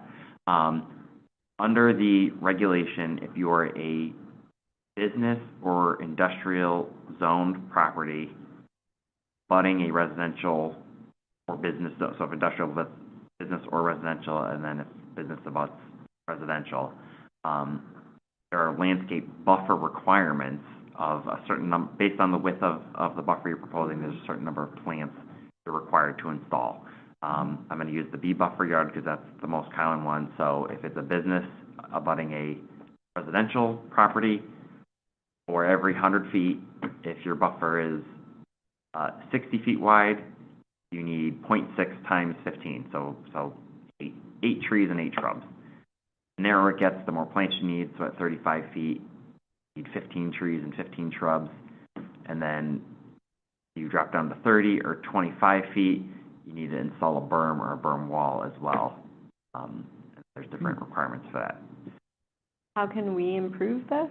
We can set it up so as part of the landscaping plan in terms of the plants that they're required to plant, they have to be native, or a percentage of them has to be native, or no invasives, and, I mean, that, yeah. I mean, there's a requirement in here that a certain percentage has to be evergreen, so that way the buffer exists all year round. But Okay. obviously, if it's an listed invasive species on the state, they can't install it, but having a requirement that a certain percentage have to be Connecticut native plants is something that towns are working on or have done. Okay. And again, that's a smaller lift, at least for this, because you're not rewriting a whole ordinance, you're revising a section. And again, So would this be similar to the other one with the dark skies, where this is like a low-hanging fruit, that we could make that switch or suggest it, and then pair it with the education, and is that what the goal would be, or is there more we can do? I think there's 2 potential ordinance changes. So there's this one on the zoning side, and then there's the other one on the, it's not the blight ordinance, it's the what? property maintenance. Thank you. It's the property maintenance ordinance for the town, which went in which was about 10 years old. And when it was proposed in one way, and I at least changed it to say some other stuff based on who was on the council at the time, so at least it got out of stuff, but it's still not great. And it says,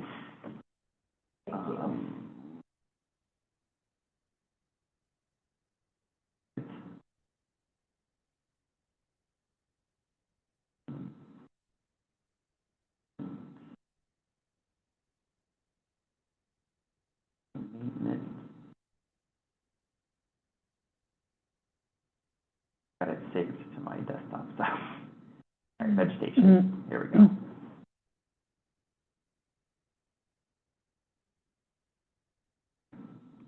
There we go. The growth and maintenance of all landscaping on any premises, including but not limited to shrubs, hedges, weeds, trees, grass, and plants, shall comply with the standards outlined below.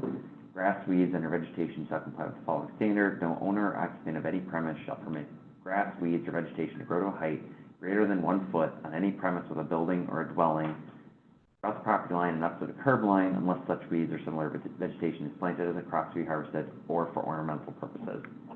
that's where the vegetable came. I like that. Yeah. And then shrubs, hedges, and trees, not block or interfere with use of public sidewalks and public streets or right-of-ways, or obstruct the sight line of any road sign or sight line, and not obstruct utility lines or other cables to and around the premises. So when this was approved by the town council, the rationale and the issue behind it was that we didn't have a strong ordinance like this, and there were people who were not maintaining their property, in particular, near roads and their driveways, so it was actually creating blind spots, and it was a safety issue.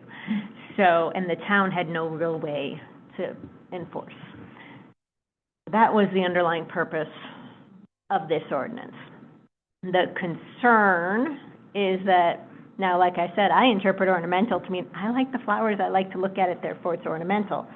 But if there's a way to, I think this is another, see of what other towns have for ordinance in terms of how they address native plants. Because maybe we need to address this change this ordinance in a way that accounts for native species. I have my own feelings about no mow may, and it's generally shown not to be good, but, so. No, yeah, and the only thing is, something like the white clover does not generally reach a foot tall. It's not gonna, so we have had people call about properties and we'll go out and we'll say, well, it's not a foot tall, so it does not fall into this ordinance. So there are lawns that have a lot of white clover that is just the flowers, which is good for, pollinators, but. People call and complain about their neighbor's white clover? Yes. It's that tall. Yeah. I'm gonna get called somebody. I can be the person who looks into those ordinances. Thank you, Stacy. Wow, yay. What does it mean throughout property line and up, I know So it's a requirement that from your property line to your property line and then up to the curb line. So there's the right of way. So I'm gonna use you, not Stacy.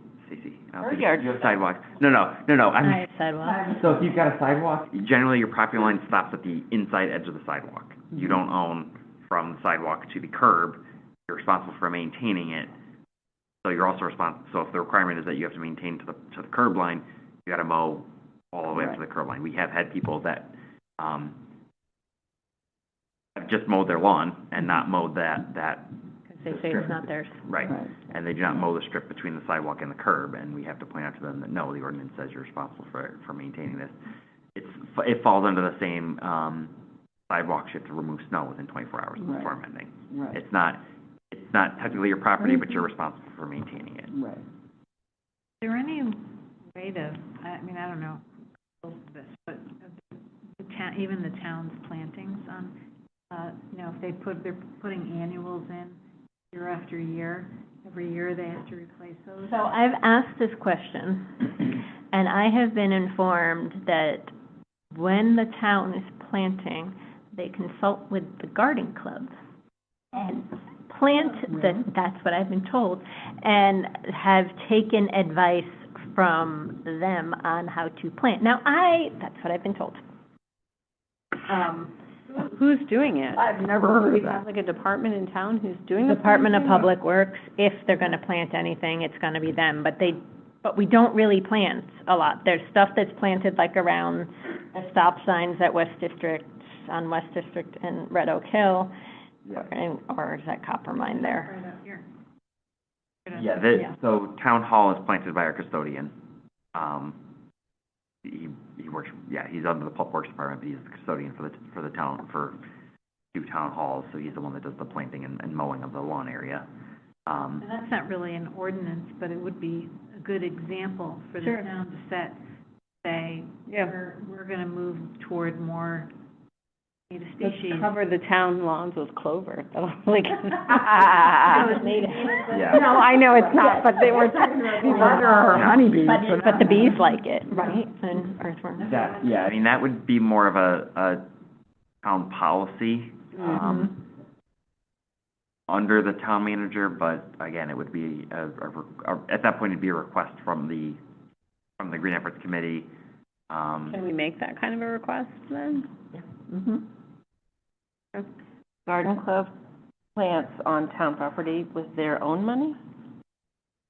I don't know about that. Are you on the garden club? Not anymore. The garden club. They plant like on High Street, and they plant at West District School. What about the bottom of Talcott Notch? And What were you gonna say about High Street? somebody does that. Yes, they do those, but Great. a lot of those are perennials now. Plants there, isn't They it? don't. Plants there? They've gone way, it used to be somebody's going out in I know. September, you'd get a plant, but, Testing my memory, Kim. it's not. Wrong, but I feel like there's. What did you say? Where Talcott Notch and Old Mountain go down, and there's that little like triangle there. Oh, yes. Yes, but not the garden club. The town It's Is just- that the sliver that the town Oh, the reacquired? small- Oh, that one. That It's stone. pretty paved, or stone or something. It used to be planted, but not, Did they pave that? It looks like there's nobody still- wanted to work there, I don't think, because it's just Still tricky to. screaming around Very the corner. dangerous, yeah. Yeah. So I'm gonna drive by it tonight. I don't know, it just would be a nice, I think it would be good if we requested that. As an example, No. No, you can't see. so there's a rock and. Oh, they put rock, they switched it to rock. I haven't been paying attention, I guess. It used to be It planted. used to be planted, yeah, yeah. Yeah. But there's a site issue there, and the plants. Sure, yeah. So that- Whoever was planting was With the putting sight their lines, life in it's their hands. low line plant. Right. It's the Oh, same thing. that kind of site issue. Yeah. I thought you meant for Same thing the, with- Well, oh, also okay. that kind of site issue, because nobody wanted to Be right hang there. out in the middle of the road while they were weeding. Yeah, yeah, yeah. Same thing with the temporary signs, you can't put them in traffic islands because it's a sightline issue. The other thing we could explore too, and this might go to the policy, is the pollinator pathway. And seeing, because Simsbury is part of the pollinator pathways, and I think, is Avon? No, Simsbury is. Okay. You were working on that as part of your project, Mary, right? They have a, and that's through, I think they work with the Land Trust in Canton, but it's a group of volunteers, master gardeners. Because I wonder if we go the pollinator pathway route, if that makes it easier to create a policy to do something, because if we're a pollinator pathway town, then you've got an impetus to do something. And then that could be used to form some of the education. Hey, look at this new certification, or whatever. So, My husband and I are gonna do a walk in September. I don't, it could just be advertised, so, about natives and natives. On the trail, like up past the, Riverside Golf Course, because there's more of a grassy area for people to walk on.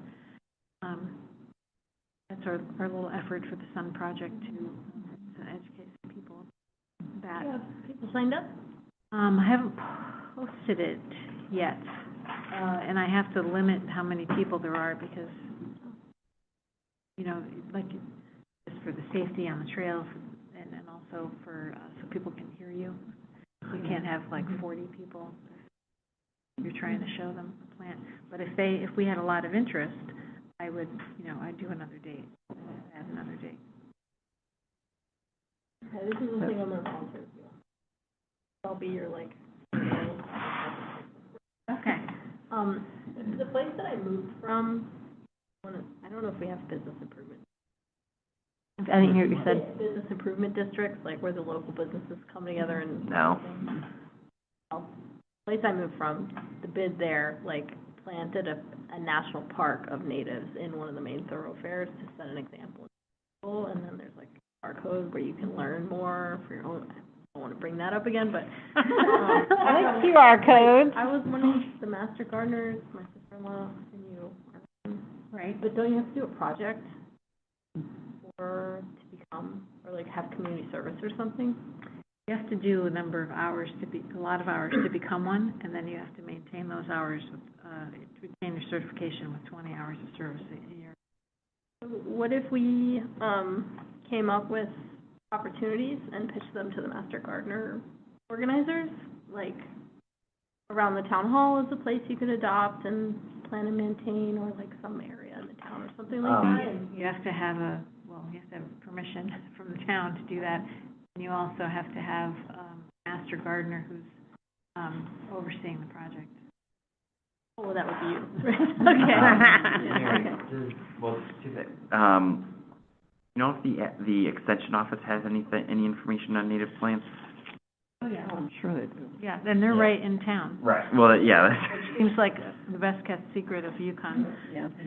They hide in the exchange, so. Right.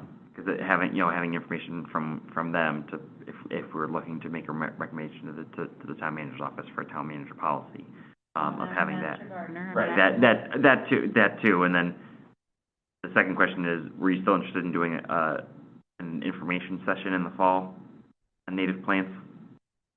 I thought you were thinking we should do it in, Spring, I meant spring. They were all merging. February, like That- before yeah, I think- people are planning. Yeah, because I know fall is good for invasive management, but for planting, it's better to do it in the spring when people are actually thinking about planting. Mhm. I'd be happy to contact, he's available, I know he's a busy guy, but, the, DEP, wildlife biologist who's over in Sessions Woods. Peter Peter Picone? Picone, because I've picked his brain many times for what I'm doing, and, he did a presentation for the Land Trust, a couple of years ago on winter sowing natives. He had this huge setup and, I know I've asked Extension Office about dormant seeding for one or two properties in town, but I know there's that was for grass seed for erosion control more of, but I know they've got some information on that.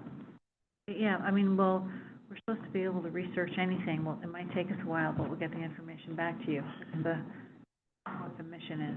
So, if people want to explore having him come fall or in the, spring. I think this, Spring, I think spring is, Spring. because that's when people start thinking about, they want to plant in their yard. Yeah. But I know at least for if you're looking to plant wildflower seeds or native, seeds in your lawn, you can do it in spring. If you want to see it, it's usually you got to do it in spring. If you're fine waiting a year, you can do it in the fall. Do winter sowing though, like Yeah. in December, and then you have, I love doing, and then you have plants to put in by like April. my thought would be that you want to first get people interested, so have a spring, because that's immediate results. And then, once you've got that, hook them with another one later in the fall that covers winter sowing. Are we talking about like a public education, like what we did for the composting? Yeah. And we'd want to find out if he has a minimum number of people that need to attend.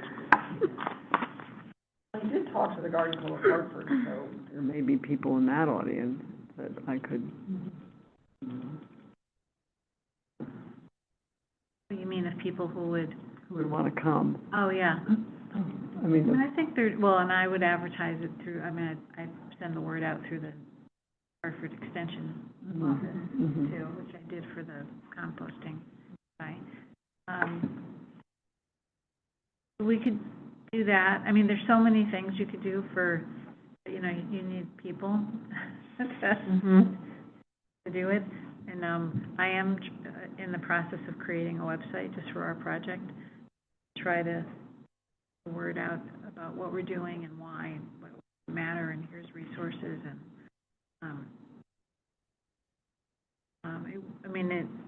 what was it, we met somebody from Avon who was doing volunteering, high school students who were volunteering through the Avon Sustainability, and they were removing invasives, and the volunteer work was in the summer.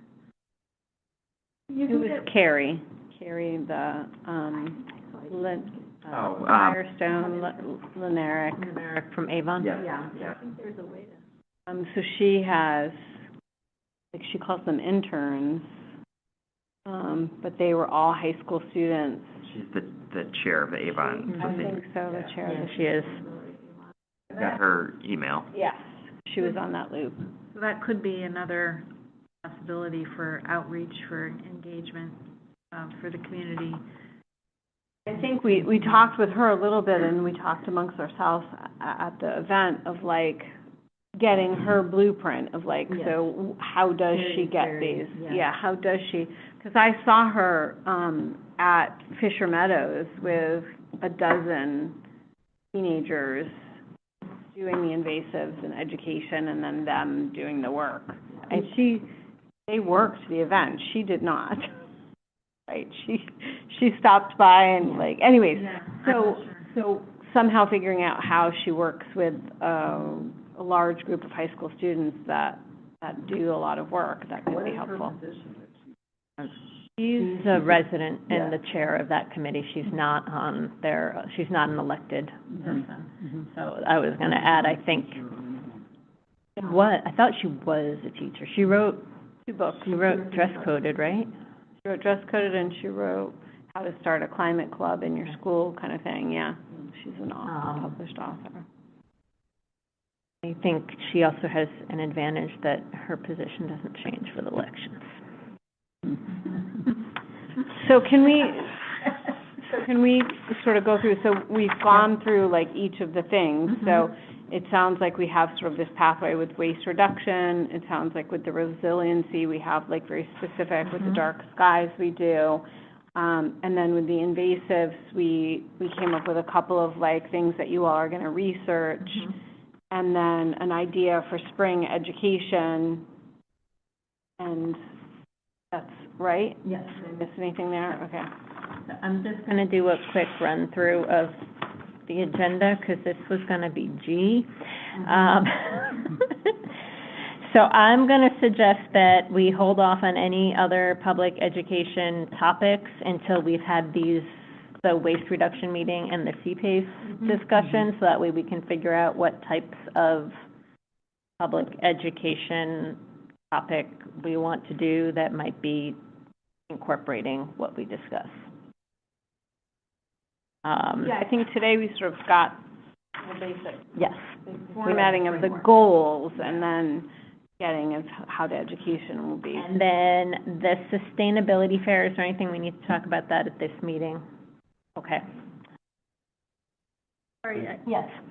we aren't gonna talk about public education at, is that what you're saying, like Yes. table it? We're gonna table it, and because unless someone has something, unless you have something you want to add. Please add, yes, go for it. I guess, first of all, is public education its own goal? Or is it like public education of all the goals? It's more of a public education of all the goals. Yes, Garrett? Just before we move on, Kim, with the sustainability fair, did you let Simsbury know that we're participating? Oh, yes, I thought you were talking about the celebration. You were talking about the sustainability fair in May. Yes. Yes, I yes. just want to make, because I know we had decided at the last meeting, it was in the minutes, and Sorry, I was at the 250 celebration. Yes. I see it now, sustainability fair. So yes, they know we are participating, that's what I they're wanted to excited, and Mary and I have said we would attend the meetings, which initially they said we're starting in February, but now they said, I feel like December or something. But if somebody else wants to help too, that's fine. I just but want to that's make what sure we got. that. Yes. Thank you, sorry. You're probably gonna say we can't do this. I have this idea that we have, based on my experience volunteering at we just did, where we had like an expert, we would be like, talk to her. If we have experts on the goals that we have, or if we have infographics, or if we have our research and our information, the crazy idea is that we could, set up a texting campaign. We could buy the list with our budget of registered voters in Farmington. And as a committee, we could introduce ourselves to those people and say, hey, we're here and we have experts that can answer your questions on recycling, waste reduction, whatever, native plants. Text us with a question. Or we will provide an update once a month on the things we know, we learned, or something like that. And so we went to this, like, this MRF, we got information. If we, like, package that, then that month we could tell the community I think that goes, information. into the broader thing of communication. Mm-hmm. So I sort of have that same thing, like, there's this missing piece of communication. Yeah. So we can't, the voter registration list is, you can print it out and get it from the registrars in hard copy. You have to input all those. Yes. I mean, but you can buy it online too. You can buy any voter list. I haven't been able to buy them in, Okay. Connecticut has a lot of wonky rules about how you get the voter list, yeah. Yeah, but I know, like, I don't know if it's an entity of the town or whatever, if we're allowed to do that. Like, are we allowed to communicate with I people? mean, we can communicate through Everbridge. people sign up for Everbridge. Everbridge on the town. Yep. That's the thing. People, right? The thing is, if you. No, it's, I can Everyone find out, should but be there's on a, yeah, a lot of How do people. you get on Everbridge? Because I lived here before for like 20 years and I never heard of that before. I've never heard of it. Well, it's The thing is, 5 sends years, the agendas out, yeah. right? Yeah, and road closures and town meetings, yeah. Where do you Get it, and you have to sign, you have to go. opt in. Yeah, be showing you. It'll be under community. But that. But you have to opt into You it. have to really look for it. And what I like is Opt into the it. fact that this could be inserted into people's lives. You Oh just my God, if I say, got that. hey, I'm here, we're here, opt out if you don't wanna I think hear. we have to look at that more as to whether or not we can do that. That's what I'm saying, you're probably. Yeah. And But this we can push. We could put this on like our Facebook, I mean, I know we've got 500 people, but. Content on it? I have been working with and asking the town for a while to add more things to it, and I've gotten a response along the lines of, yeah, that sounds like a good idea, which means we're not quite there on the full scope of actually getting information on it, but we have, for example, in 2018, when we were setting up the new high school building committees, the town council used Everbridge to put out a townwide alert to say, do you want to be on any of these committees? So there is precedent for the town to use this beyond just road closing and meetings. Can I say something too, just in line with the communication? And I don't know if there's a space that we go back to the community member that spoke to us at the beginning of the meeting. John? Yeah. Mm-hmm. And what he said, and, or do we just, does that just, do we solve that problem? Do we, oh. And the reason I bring it up only is because, you know. Put that in the newsletter. yeah, so there's multiple avenues with ways information gets shared. So, the town manager has a quarterly report, one of her goals.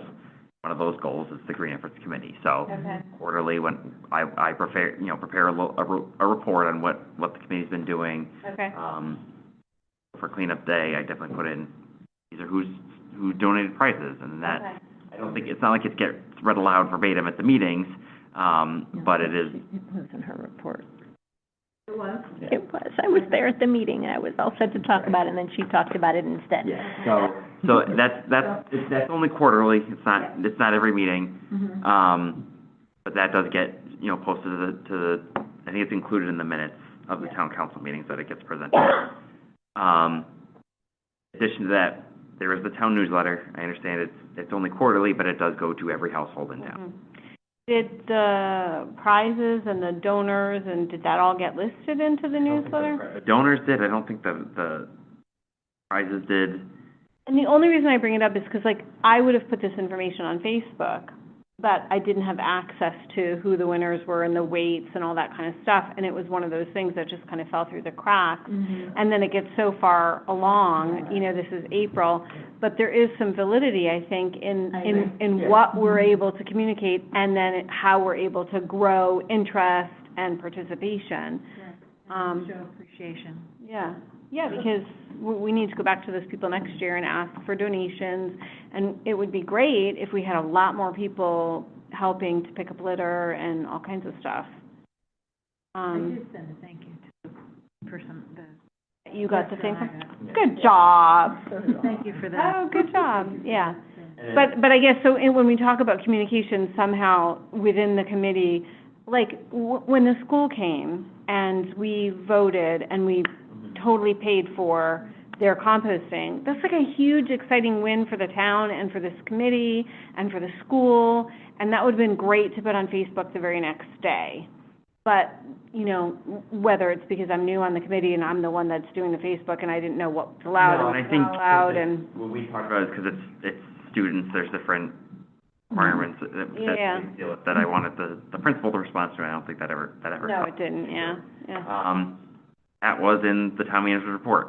Her quarterly report was that Green Efforts voted to actually, I think think we voted on Tuesday, and the report was due Thursday or Friday or something, so it, In the meeting. Yeah. so that was in the, again, that was in the town manager's report. What about, like, press, the town put out That's what I was just gonna ask about press know we releases, don't have- or even like journalists at school. Does Farmington High have like a journalist? Newspaper. Yeah, I don't think we generally do press releases, partially because the only paper is the Hartford Courant. And there's, And they're we not don't have a really- local. Farmington Valley. Valley Press doesn't exist anymore, and no. there's a magazine and The there's a website, but Farmington there's Valley no- Life doesn't go to every household. And it's, the Valley Press is so much better than the Life is. Yeah. And so, Valley Press doesn't exist anymore. Doesn't exist anymore. yeah, they had dropped down to twice a week. See it in the Valley Press. The Oh. Valley Press, He did. yeah, the Valley Press dropped down That to would be a reason, yeah. once every 2 weeks, and then it just vanished completely. Okay. It's a, so, for public hearings, there's legal notice requirements that they need to be published. Where do those go? They go to the Hartford Courant because it's the only Because that's the newspaper. that's the requirement is newspaper that of it general has to be circulation. a newspaper of general circulation within the town, Okay. and it needs to be posted not more than 15 days, not less than 10, not more than 10, not less than 2 days before the public hearing. Okay. If you're published every 2 weeks, that does not meet it. So once Valley Press dropped down to once every 2 weeks, we had to switch to the Hartford Courant. There have already been, not in Farmington, in other municipalities, there have been issues where people have appealed a decision based on what newspaper the notice was published Oh, in. sure, okay. It actually has a list of what your general paper is. Yeah. So, like that Explore Farmington, or I guess going off this communication concept of like, you know, building us being able to talk to people. One issue is us having the information of what we are gonna say and what we can say. And two is like, where the heck do we put it so people see it? So the town has the website. We have, And then there's we have website, we've got town social media, and we've got the Explore Farmington social media, which I think, I want to say Explore Farmington did do something for Cleanup Day, Right. Gasper or something, and so I forget But exactly. didn't have the details of the winner. No, because nothing had been done yet, and, Okay. and I don't even know who initiated that post, because I don't think I'd reach out to them for that. So I can find out what if there's any guidelines for what the town posts. I'm sure there's something. Yeah. I'm fairly confident that if it's something educational for Green Efforts Committee, it's not really gonna be an issue. Okay. And again, I think, tying back to the beginning meeting, I think it might be a requirement that it has to come from the town's Facebook page. Mhm. It can't be a repost from another page. Mhm. I don't know, because I don't have access to the town's social media accounts for all that. So I can reach out to the town manager's office to find out what the restrictions are of that. Again, Explore Farmington is a contractor that handles that, but we, Okay. you know, we give them the information and they brand it and post it. Gotcha. Yeah, would we be able to get a direct line to Explore Farmington? Anyone can post on Explore Farmington. Yeah, that's what I'll find out, and then, I'm gonna stop talking for a second so I can write it down. Okay.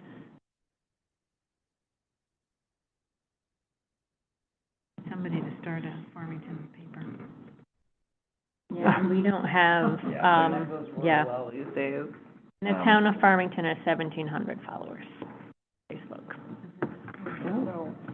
And part of and at least, I'm trying to look up Explore Farmington, I'm not on Instagram, sorry.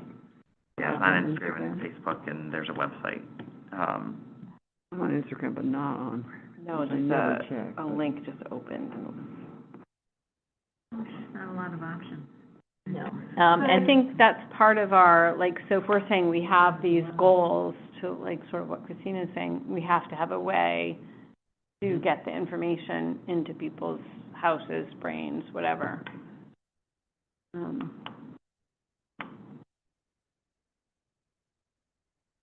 See what you can do, I I'll think- find that list. I have a professional background in doing this kind of thing. All the ways, so, I just am not sure how to do it for like a Yeah, committee. committee, yeah. I'd be wary, honestly, of pushing out text messages, just because instead of angry. Yes. Yeah, you're less likely to respond to a Yes. mess. And how did you get my phone number? Yeah. And a lot of, I think there's a way to people handle it. block it automatically. I understand, that's what, Yeah, and a lot of carriers will block stuff like that automatically, too. I don't want to be the boss of responding to text questions. But I think we do, those, I mean, even like a voicemail or something, or an email inbox. I mean, I guess there's the idea that I have of how to get out. Yeah. But mhm. definitely also having some kind of way to have like a hotline. Because if we Yeah, we do have an email address. get people to know things, Mhm. and then they don't get it, or they have questions, or like, I don't know if I can recycle my mayonnaise jar, clean it out first. Mhm. Yeah. Couldn't we set up the way So to be we, able to help people with Email address? and we, yes, and we handed it out. Does anybody have one of the magnets for Stacy? Garrett gets it, then he forwards it to me. Had it set up, It goes well, to Garrett, it goes to, I have access. to and then he email. sends me stuff. Yes. We got this on the, okay, I think we got it last. You get email. not often. It's one of the, it's not Now you will, because publicly, it's on a magnet, apparently. it's not publicly posted, it's been on. It is now. No, I'm saying like,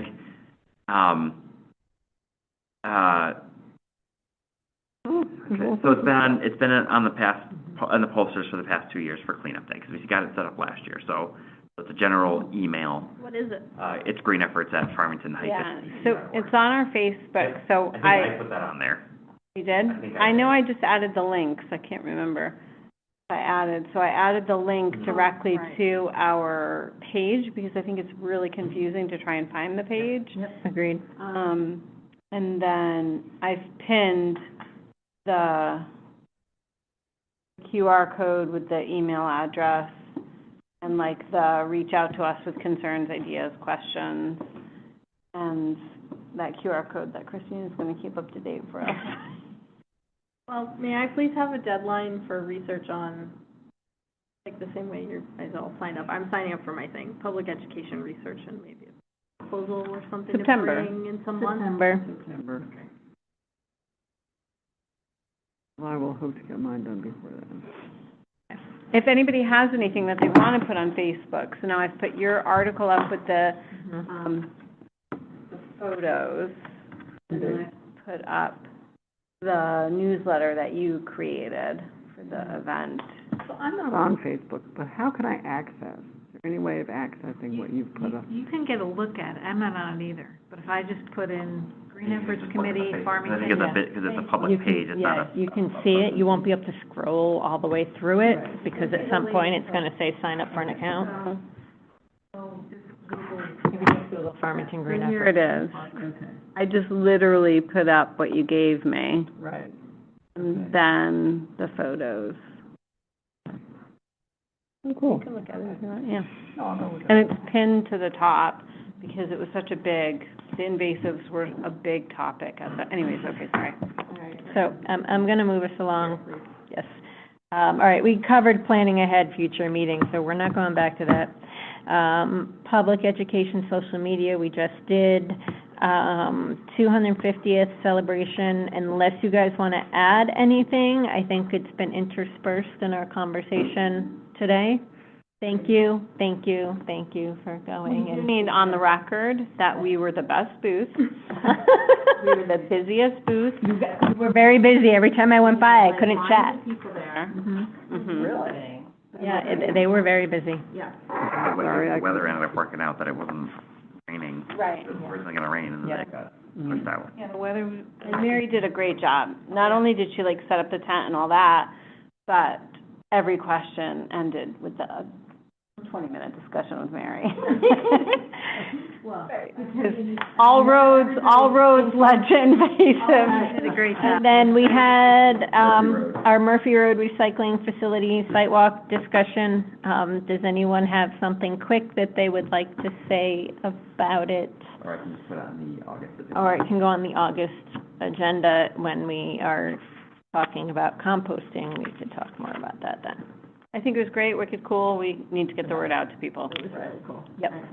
Okay, thank you. I'll entertain a motion. I will entertain a motion to adjourn. A second. No, someone has to make the motion. Oh, and I move to adjourn. I move to adjourn. Thank you. Someone else? Second. Thank you. All those in favor? Aye. Aye. Thank you, everyone. I appreciate your time. Bye.